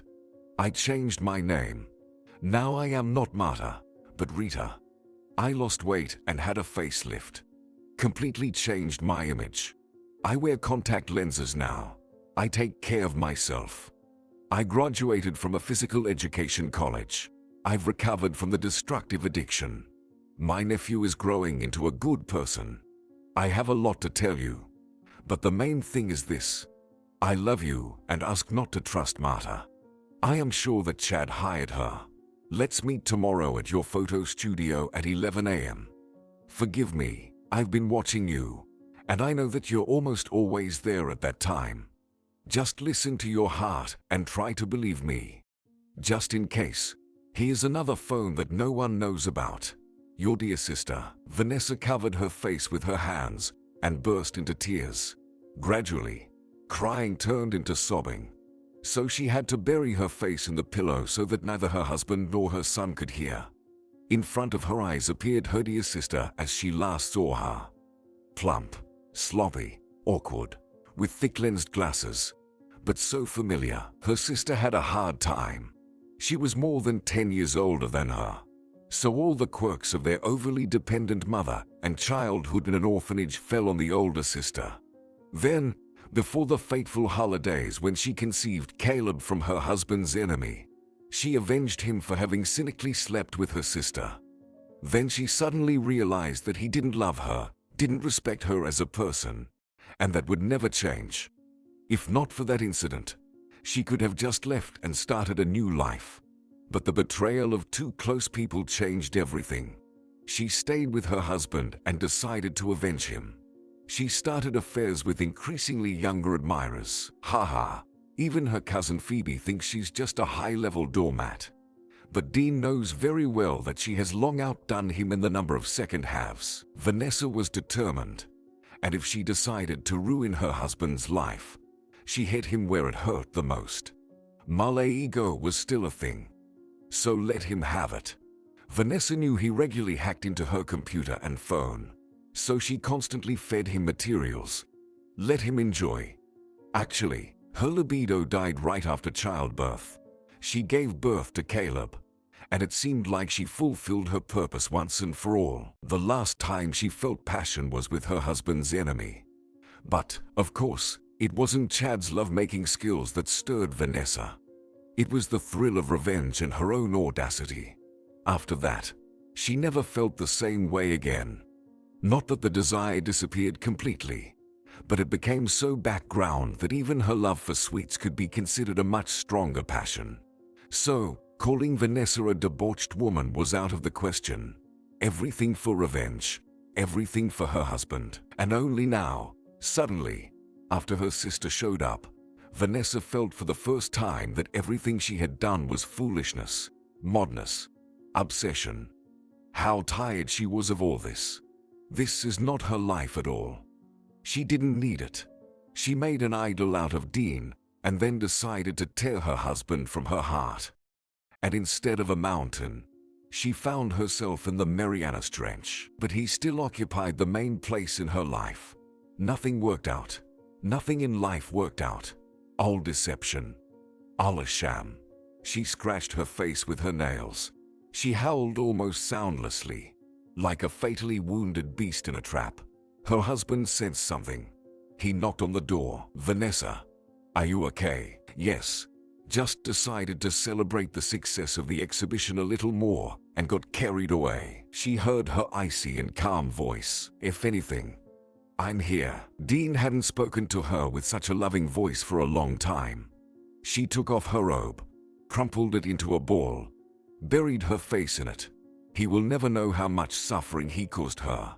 No, her tormentor won't get that pleasure. As soon as she heard his retreating steps, she immediately turned on the table lamp, looked at herself in the mirror. A wild, disheveled, sharply aged woman stared back at her. Green eyes burned with some unpleasant light. There was something frightening and even infernal in them. Cheeks were scratched. Wrinkles suddenly appeared on her forehead, which she had never noticed before. To top it all off, a couple of gray hairs appeared in her eyebrows from somewhere. Of course, she's a blonde, and no one will notice. But she won't forget. Old age crept up on her too early, and it came not alone but together with the despair of a fruitless life. Maybe Caleb will be happy. For his sake, she has to somehow survive until he stands on his own feet. It's difficult.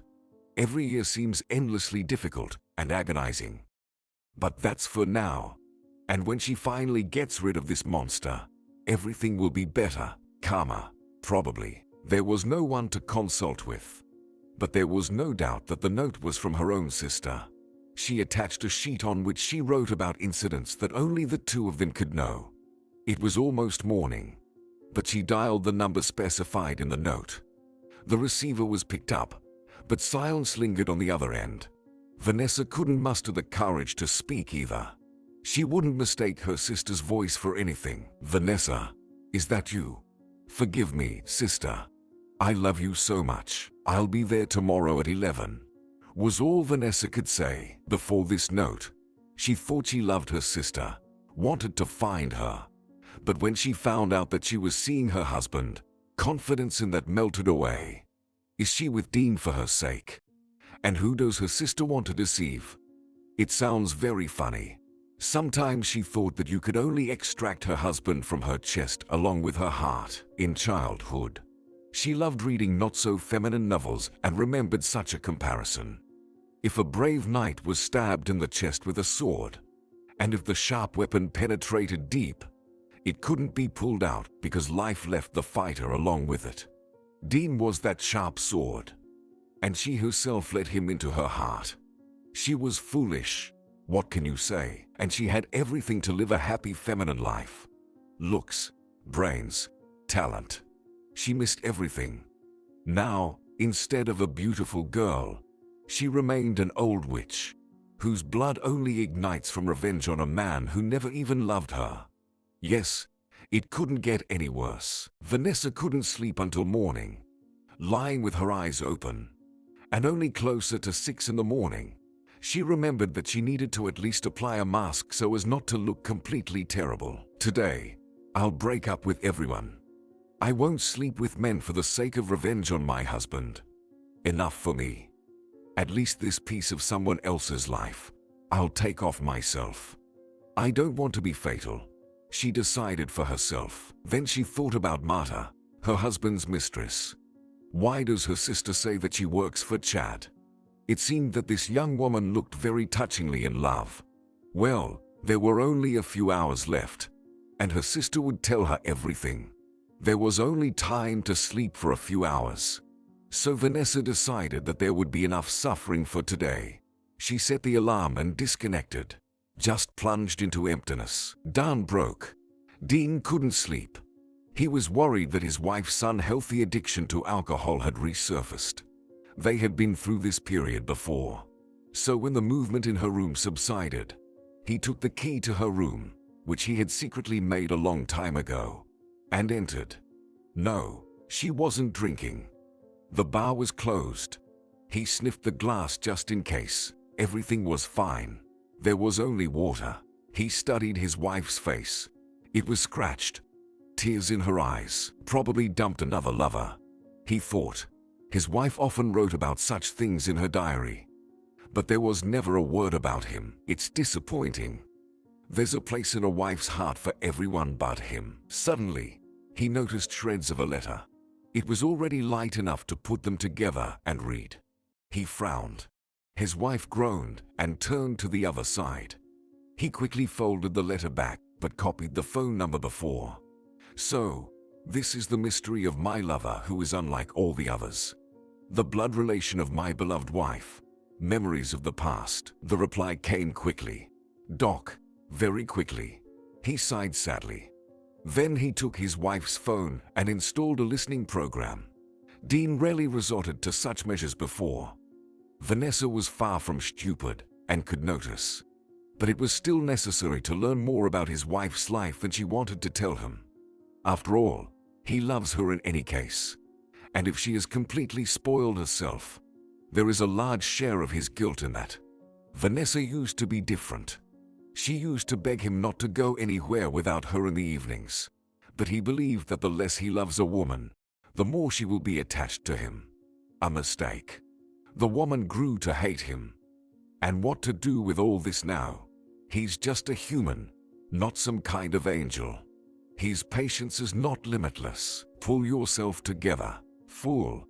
He mentally repeated the words of his mother, who never loved him either. Before, these sadistic phrases irritated him. But now, it's the only thing he has left from his mother. But I can still save Vanessa from herself. And by the way, what's going on with Marta? Does she really work for my brother? With these thoughts, he left his wife's room. Exactly at 11, Dean could hear such a conversation. Molly, what did you want to say? How do you know Marta can't be trusted? His wife asked the woman he recently considered Rita. It's a long story.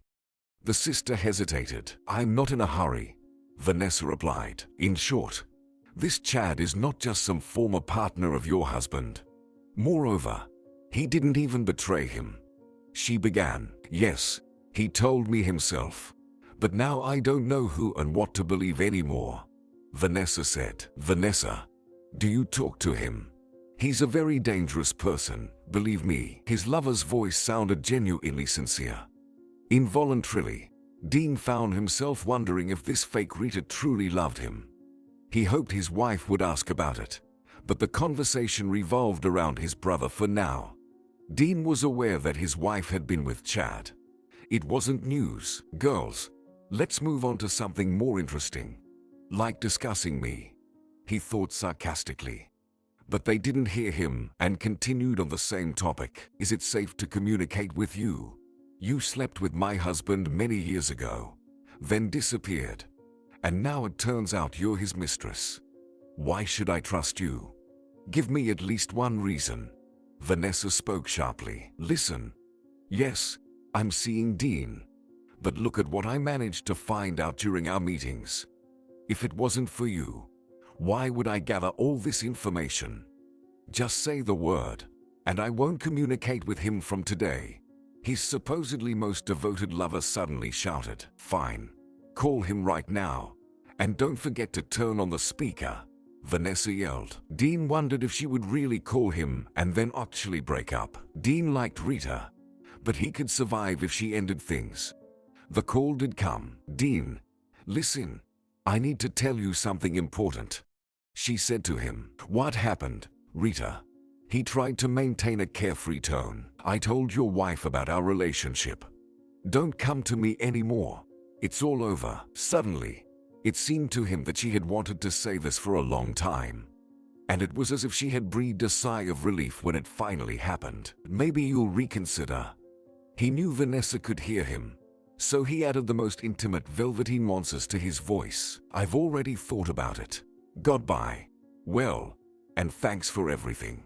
It wasn't bad. With that, her voice cut off, and the line beeped. Thanks for not saying it was better sometimes, he replied sadly, even though she couldn't hear him anymore. Suddenly, Dean realized he would miss her, but he had to get back to eavesdropping. The sister told his wife that she deliberately befriended Chad's spouse. She works as a regular hairdresser in a beauty salon.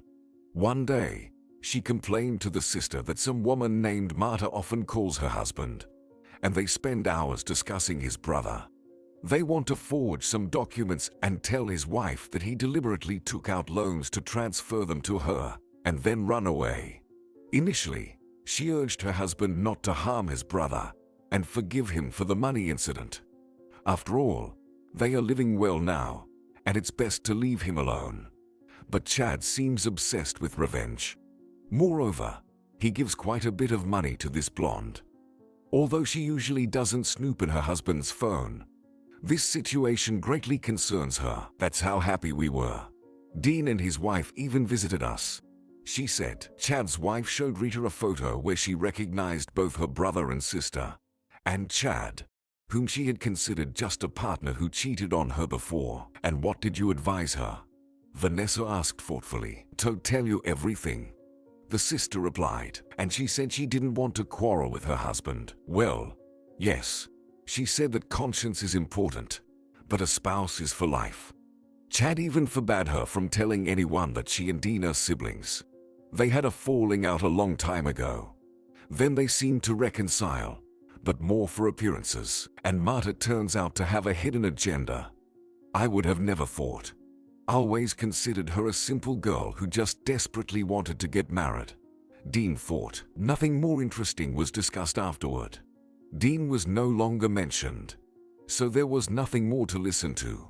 The sisters just chatted about their mother and miscellaneous matters. They even hugged and kissed. Rita said that Vanessa and her son could always move in with her, and her home was always open to them. He got tired of listening to this and disconnected. Too bad. If he had listened a little more, he would have learned the most important things. Vanessa suddenly asked her sister, "But why did you sleep with him back then?"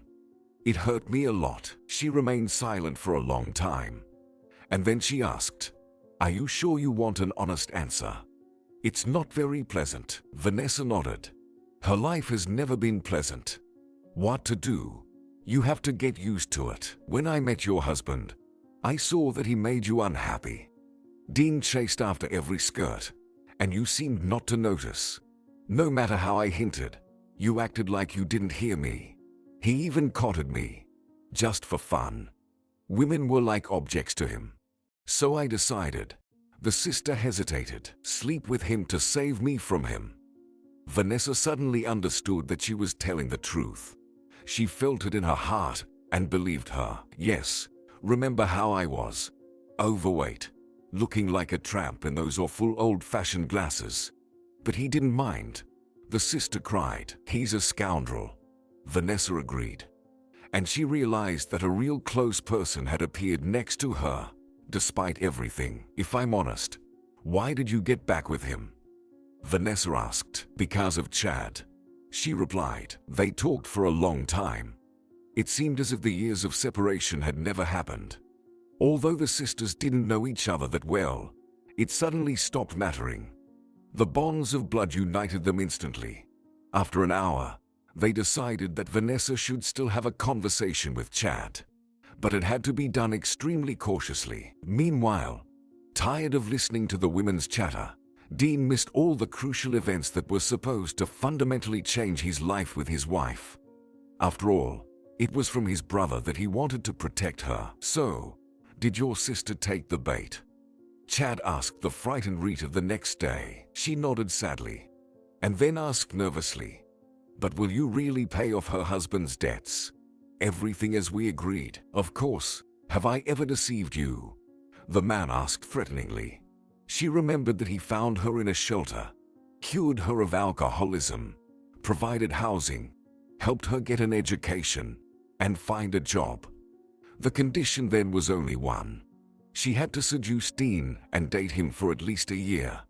In return, she got the right to start a new life. That's how the homeless Molly became Rita, physical education teacher. She managed to change her life at the twilight of her years.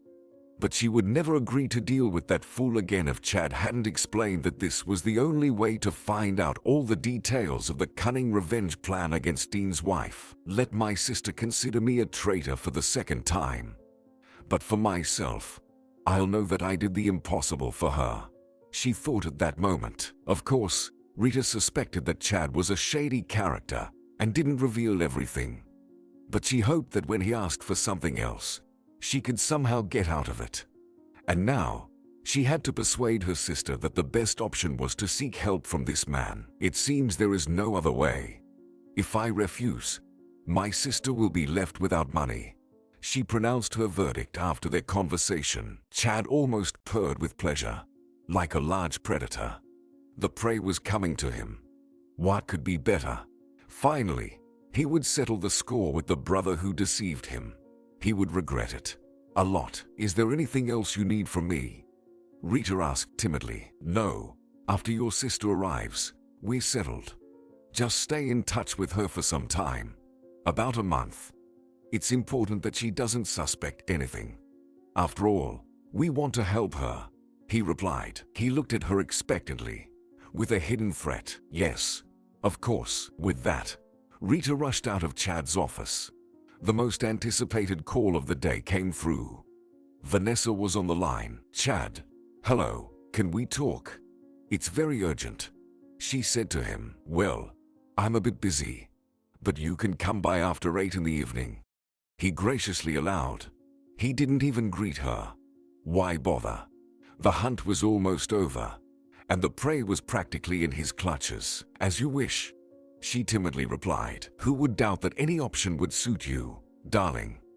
I'm very good at forging documents, he thought to himself, but said nothing aloud. In the evening, the blonde arrived, right on time, so promptly, unlike before. Scared of the prospect of losing your apartment and savings. Women can endure anything, but not poverty. However, his wife was different. She was an exception. That's why he chose her. Most others were just mediocre. So, what brings you to me, Vanessa? He asked, although he already knew from Rita that she would now reveal what he had known for a long time. Well, you see, I love you. She stunned him. Chad almost fell off his chair. He expected a plaintive story about his dear son and a plea for help with her husband. And she was saying such things. What do you mean? I don't understand. He was speaking the truth now. You surely remember our night of love 13 years ago. I understood that you were aware of it during our last meeting. You hinted that you couldn't forget me. So, our feelings are mutual. Vanessa delivered a rehearsed speech and flitted her eyelashes. Is there nothing else you want to say? Did you come only for this? In reality, he had no need for a love-struck mad woman. He was waiting for a woman with problems willing to stoop to any low. Such a person could be controlled. But why would he need this fool? Chad loved his wife and had no plans to betray her. That night was an exception. He just really wanted to spite Dean. All the rest will be told by my lips. While he was figuring out what this might mean, Vanessa sat on his lap and planted a kiss on his narrow, dry mouth. But she didn't stop there. She started unbuttoning his shirt. Hey, stop it, darling. I didn't say I'm interested in this too, he finally exclaimed. She got off her knees but threw a tantrum. Chad couldn't stand women's crying. When his wife was sad, she just played and ate chips. But this one rolled her eyes, unbuttoned the cardigan, which already had too low a neckline, and further smidged her makeup. And what am I supposed to do with her now? He thought. Chad couldn't tell her something like, your sister told you yesterday, dummy, that your husband wants to shift his debts onto you. You've already accidentally signed the papers, and you crawled to me for salvation. Do you hope that a son conceived with me will soften my heart and all that? Or did everything fly out of your stupid blonde head? That would surely ruin everything, and the carefully prepared plan would collapse. So, he could ask Rita again to convey to her idiotic sister that love confessions are completely inappropriate. Maybe Rita deceived him. But that couldn't be. She provided a recording of the conversation with her sister, for which he had given her a tiny and inconspicuous recorder disguised as a pen. Click. The recording started, and from the outside, it looked like you just decided to record something. Vanessa, calm down. Have some water. I don't need another wife, and a mistress either. But believe me, I am your sincere friend. So, if you ever need anything, you can always turn to me. He tried to smile amiably, For some time, this insatiable lady poured out all the details of the formation of great love and passion on him. And since she almost kneeled asking him to allow her to pour it all out, he had to endure it. He was willing to endure a lot to achieve his goal. Although Chad was already nauseated by her confessions and foolish hopes, he honestly held on for another 40 minutes. Finally, she left with her cleavage, sighs, tears, snot, and Chad lost an hour of his time. However, the kiss was not bad, and the confessions sounded pleasant. After all, he was a man, and it always flatters the ego when a lovely woman confesses to hopeless feelings. But he sincerely hoped that this would not happen again. This was also mentioned by Rita when he called her after Vanessa left. Rita promised to talk to her sister again in a week, no earlier, so that she wouldn't suspect anything. Although Chad didn't want to wait, he had to agree that the idea was reasonable. "Well, has the love of my life called you already?" I hope he was disgusted by this love scene. Vanessa laughed. "Yes," he called in a voice as if you wanted to nail him. The sister laughed, "And we came up with such a cool plan with the recorder. We recorded it, but not everything." Vanessa rejoiced again. "And how did you come up with the idea that you can win time in such a clever way?" "I was already desperate," Rita asked. "It's all very simple. Chad is dry, a loner, a tech guy. There's nothing scarier for him than a woman in love, who, on top of that, is twice his height. You've seen his wife. He likes calm and petite women. So, I was sure that he wouldn't respond to me with reciprocity." Vanessa admitted. Now they got the desired delay, and they had time to think while Chad had no idea that Rita had told everything to her sister. "So, are we following the plan? You and Caleb hide where no one will look for you. At my place." Rita was thrilled to spend time with her sister and nephew. "Yes, I told him. He's very upset. Cried.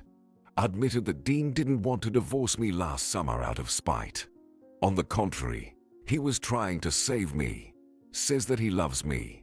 But he's on my side," Vanessa said sadly. Although she had long been approaching the moment of parting with her husband, now she wanted to believe again that her son was right, and Dean wasn't that bad. "In any case, there's no other way.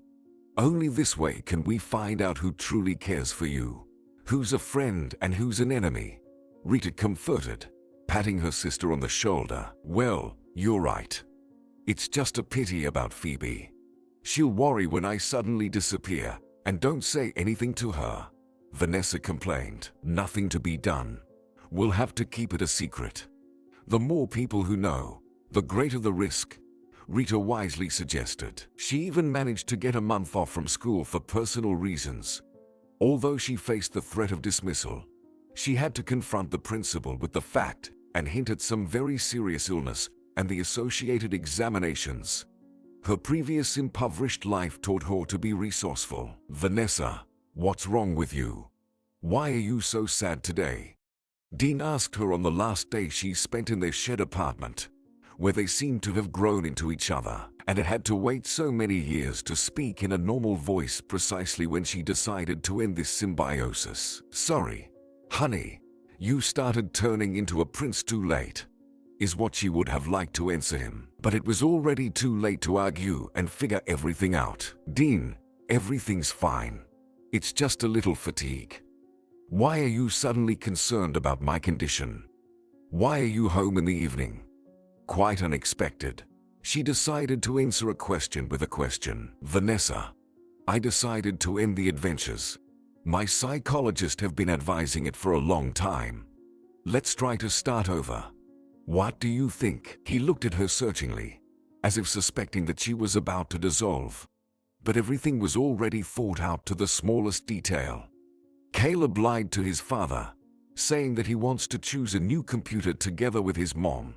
After all, she also needs to find a new laptop, as the old one struggles with editing numerous photos. Dean had been preparing for this idea for several days, and waiting longer was impossible. Then Chad would be extracting answers about her, Vanessa, from Rita. And if she now shows weakness and just stays at home, It's unknown what such a ruthless person would do as punishment. There were the most unpleasant rumors about Chad. He was quiet and peaceful until a certain point. But then, for those who didn't listen to him, life reset was inevitable. They were returning to the conditions from which he had once pulled them. Certainly, Vanessa would never abandon her sister now. But if her husband indeed had such enormous debts that Dean wanted to hang on her, they would have to experience homelessness together. Phoebe is a good person, but she won't let them live with her. Money will help a little, but that's about it. Half of the mortgage for the apartment is still not paid off. Vanessa poorly remembered the years of wandering with her mom in the most dreadful shabby rooms and having macaroni every day without anything else. Her aunt used to tell her about it. She couldn't endure poverty, and she wouldn't risk everything for the love of a questionable character who tormented most of her life. Perhaps Dean tormented himself too, but that's not her problem anymore. It's time to pity herself. Actually, she hoped that her husband wouldn't be home today. Usually, on Wednesdays, he went to one of the Blans. But apparently, he sensed something. Dean had a pretty strong intuition. So now he literally drilled her with his gaze, clearly suspecting something. I won't be able to take a suitcase with clothes, she thought, comforting herself that everything would be clear soon. Meanwhile, she would have to go for the sporty style of her sister. Nothing deadly. Caleb. So we're going for computers, son? She asked her son with a faint carefree look. Of course, Mom. My birthday is coming up, and you promised. He replied with a phrase he had prepared in advance. It was clear that the guy could burst into tears at any moment. Caleb loved his father very much, but he held on as a teenager. Won't you take Dad with you? Dean suddenly asked. No, today is Mom's day. Vanessa tried her best to pretend that all this wasn't so important. It's just about her whim. Are you going to that store? Dean frowned. Yes, Dad, the son replied. Okay, maybe I'll drop by later. I won't disturb you, he said, and, seeing his son holding a bag with his favorite laptop, he asked, why are you taking it with you, Caleb? Why? I want to show that I'm not satisfied. The teenager didn't lose his composure. He already understood that everything didn't go according to plan. Dad won't leave anywhere today, so they have to act according to circumstances. Come back as soon as possible. I'll order your favorite pizza with cheese edges and parmesan. He waved to them as they left. Vanessa's heart shrank, and Caleb almost cried. Nevertheless, each of them waved back to their father. It had to be that way in life. Everything can be complicated. At that very inconvenient moment, Phoebe called and started telling some very long news. Phoebe, Caleb and I are getting into the elevator. I'll call you back when I get down, Vanessa said, and her heart squeezed even tighter. She wouldn't call her back for at least a couple of weeks, at best. After leaving the entrance, they knew Dean was looking out the window. So without coordinating, they confidently headed to the store. When they finally turned the corner, they sat down in the snow and cried, embracing. Mom, I feel so sorry for him. So sorry. Caleb cried. Me too, son. But I've explained it to you. The situation is dangerous. We need to figure everything out. You don't want to become homeless. Vanessa, of course, didn't say that Dean wasn't his real father. She only said that Dad was angry with Mom and wanted to deprive them of everything. They needed to figure out what to do and find out if it was true, or if the evil Uncle Chad forged the documents. I don't want that. Do you love Dad? The son suddenly asked. Yes, despite everything. Now she suddenly realized that this was true. Although there was a lot between her and Dean, she would stay with him even now. Only her son and sister stopped her from this insane act. For herself, she would never have dared. Mom, let's call a taxi then. Otherwise, Dad might go to the store for us. Did you see how suspiciously he looked at us? He always feels when someone is up to something, Caleb said. Although he was a teenager, common sense returned to him first. The taxi arrived in 5 minutes, and as they were leaving, She did see Dean, who, dressed quickly, hurriedly ran towards the store, looking around. But he didn't pay attention to the taxi. Here, we could cry in the snow for another 5 minutes, and the plan would fall apart, Caleb said, watching his father disappear around the corner. Yes, we can't prolong the suffering, Vanessa sighed.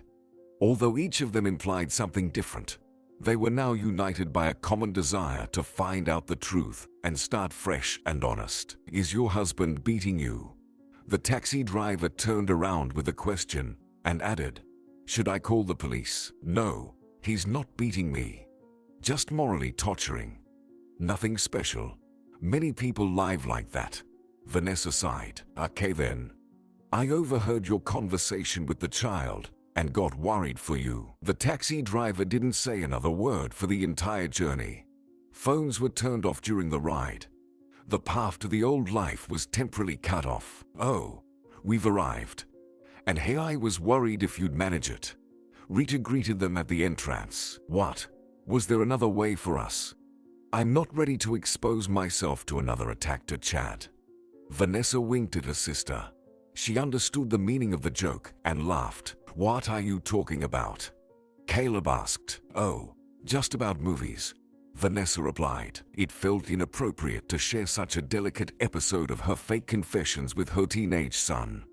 Those confessions were meant to repel, not attract. For a week now, my wife and son have been missing. I found a note saying they need a break, and supposedly, they'll call in a month at most. I've contacted the police and search teams, but no one can help. Dean complained to his personal psychologist. Nothing else remained for now. Well, that's beyond my expertise, responded the elderly psychologist. I understand that perfectly. I just need to vent. Is she really leaving me for good? He covered his face with his hands. Before, Dean never seriously thought he could lose his wife. He believed things would eventually work out. Do you realize you've earned this for a long time? The psychologist looked at him sternly over his glasses. Shouldn't you be comforting me now? Dean protested. Perhaps I should, but I don't want to. It's time to get a grip, sighed the wise old man. But you know she's not a saint either. Dean listed all his wife's terrible actions. She had affairs to spite him, ignored him, gave birth to a child from a man he despises, sometimes drank excessively, gossiped about him with her friend. Yes, I know all that. And so do you. But that's not the question, the wise psychologist said. What is it then? Dean knew the answer himself, but wanted to hear it from someone else. Do you love her enough to stop competing and seeking revenge? He asked directly. Yes, Dean fervently replied. He went on about how he almost gave up all his mistresses, wanted to mend the relationship. Accepted Caleb. Almost doesn't count. Live as if she's already back, right here and right now, advised the psychologist. But what if she never comes back? Dean was crushed by this question but had to ask. Then she doesn't love you enough. Let her be happy without you, replied the ruthless old man. Dean wanted to stomp his feet, argue, but he just walked out silently. There was much to think about. That same evening, he called all his blondes and told them he was going back to his wife. Then simply blocked their numbers. If Vanessa comes back, I won't admit this to her for anything. She'll think I'm weak, he thought angrily. But he knew that if she returned, he wouldn't need anyone else ever again. Rita, where has your sister gone? Chad menacingly summoned her once again. I don't know. She said that since you don't love her, it's such a shame that she can't live in the same city with someone who rejected her. Rita brazenly lied with the most modest and obedient look. Where did she go? He repeatedly tried to find out. She didn't say anything. Rita shrugged. Okay. Wait. She'll probably show up soon. Chad graciously allowed. Thank you very much. I'll call you as soon as I find out something. Rita lied shamelessly again. The main thing was that they still had time. It was very much needed. Rita and Vanessa hired an experienced credit investigator to look into everything. He promised to check everything through some gray channels and find out who was really deceiving them. Chad, Dean, or both. But it would take 2 weeks. Caleb calmly accepted the fact that he hadn't left the house for almost 10 days. But for the active Vanessa, it was much more challenging. However, her projects were under reliable management. She warned that she was going through a difficult period in her family life, so she might disappear for a while. As for her admirers, she ended relations with the last one the day after receiving the note from her sister. She decided not to do anything out of revenge. Vanessa tried to start living for the love of close people and herself. Libido died early, but there was no need to pretend it wasn't so. The next day, they received the long-awaited response. Dean did deceive his brother and business partner for a considerable amount, but more than half of the money had already been transferred to him through one of the external firms under his control. As for the massive debts and signed documents that Chad waved in front of Rita, urging her to save her sister, they were simply fabricated. Yes, Dean's business wasn't going as well as his brother's, but there were no debts. And, moreover, he had secretly paid off the entire mortgage and even made a will for you. He ordered that in case of anything happening to him, his companies would be sold, and the money would be transferred to you. You misjudged him. Not every husband cares so much about his wife. The shadowy financial detective reproached Vanessa. To support his words, he provided all the documents. But why did he make a will? Is he sick? Vanessa suddenly got scared. Why don't you ask him yourself? If he endured your antics for so many years, you don't have to fear such a person. Her sister encouraged her. But what about your relationship with Chad? Vanessa was afraid of this gloomy, infantile blonde. Nothing. I've thought it all through. Remember the huge brooch I attached to your cardigan? Rita asked. Yes. You also said it was happy. Vanessa didn't understand why her sister was asking about this. That's right, Rita confirmed, and she showed her the tiny camera cleverly disguised as one of the beads. Oh no. So there's a recording of my disgusting behavior. Vanessa laughed. Yes, and Chad's wife won't like it. So I think we'll figure something out. If not, I wasn't expelled from school for skipping classes. Well, you'll cover the rent for the apartment. Rita winked at her. I agree to everything, said the sister. Rita didn't suggest the option of living together with Vanessa and her husband. It would be too ambiguous after the whole story. Although she never liked Dean, meeting with him was clearly not worth it. That's what they agreed with Vanessa. So, can you go back to this Dean? Phoebe asked once again. She still only saw the tip of the iceberg and didn't know that each of the spouses had a lot hidden in the past. Vanessa didn't explain anything to her about her disappearance. She just said that she needed to think. What can I do? I'm weak like that. I love him, and that's it. Vanessa smiled at her thoughts. Okay, do what you want. It's your life to decide. And what about Marta? Did you reject her? Phoebe asked. Well, she rejected Dean herself. It wasn't the truth either. But Phoebe was satisfied with this explanation. Everything returned to its usual course. Caleb played another computer game. The friend scolded men for causing suffering to women. And Vanessa never admitted that she almost drove her husband crazy. How much he endured from her. Well, she endured a lot from him too. But now, finally, they confessed to each other that they would start anew, with a clean slate. They reconciled. There was still time to make up for what was missed. It's enough to push each other. It's not so bad when you know the whole truth about a person and still love them, and they know everything about you but manage to accept it. That's life. When Phoebe left, she dialed her sister's number and asked, Rita, what's going on with Chad? The scene made a huge impression. He values his wife, so we won't hear anything else from him. Moreover, I recorded the material where he shakes fake papers and confesses that he hates your husband. Her sister said, okay.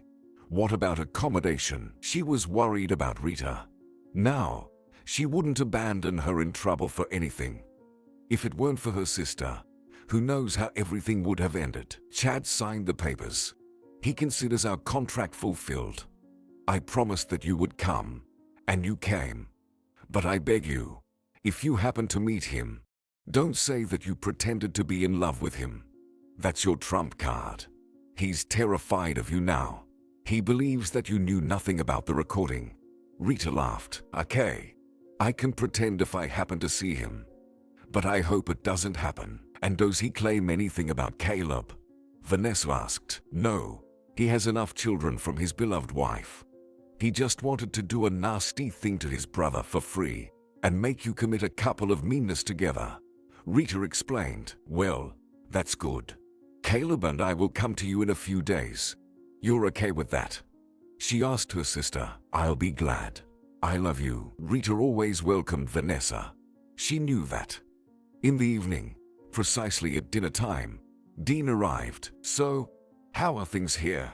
He asked cheerfully. Dean couldn't stop thanking fate for his wife and son. Vanessa might not be perfect, and Caleb might not be his biological son, but they were his beloved and only family. He decided to stop pretending to be a ladies' man. Surprisingly, his hatred towards his mother and brother disappeared. Chad had given him the best gift in the form of a son. His mother openly admitted her dislike for him, helping him part ways with the brother he never really liked each other. That's how it goes. Born from the same mother, but there's no real kinship. Sometimes, a stranger is more pleasant and closer. Everything is good.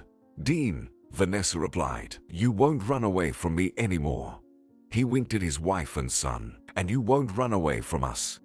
Caleb asked. Well, of course not.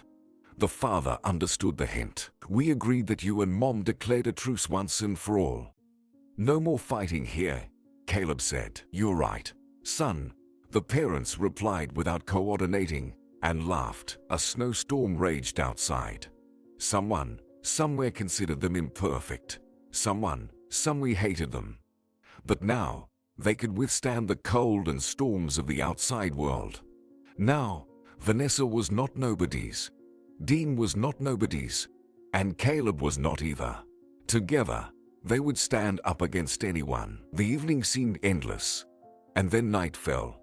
Vanessa suddenly felt that her libido was not dead at all. It was slowly returning to her. She quietly slipped into her husband's bedroom and said, So, do you still love me? Am I not too old and foolish for the magnificent man desired by all women? Vanessa, we've finished fighting and pretending, haven't we? We don't have much time ahead for happiness. Of course, I love you. I've been waiting and dreaming for you to come and tell me you love me. Honestly, I imagined you begging me to come back and chasing away my ladies. But now, that's no longer necessary. I sent them away myself.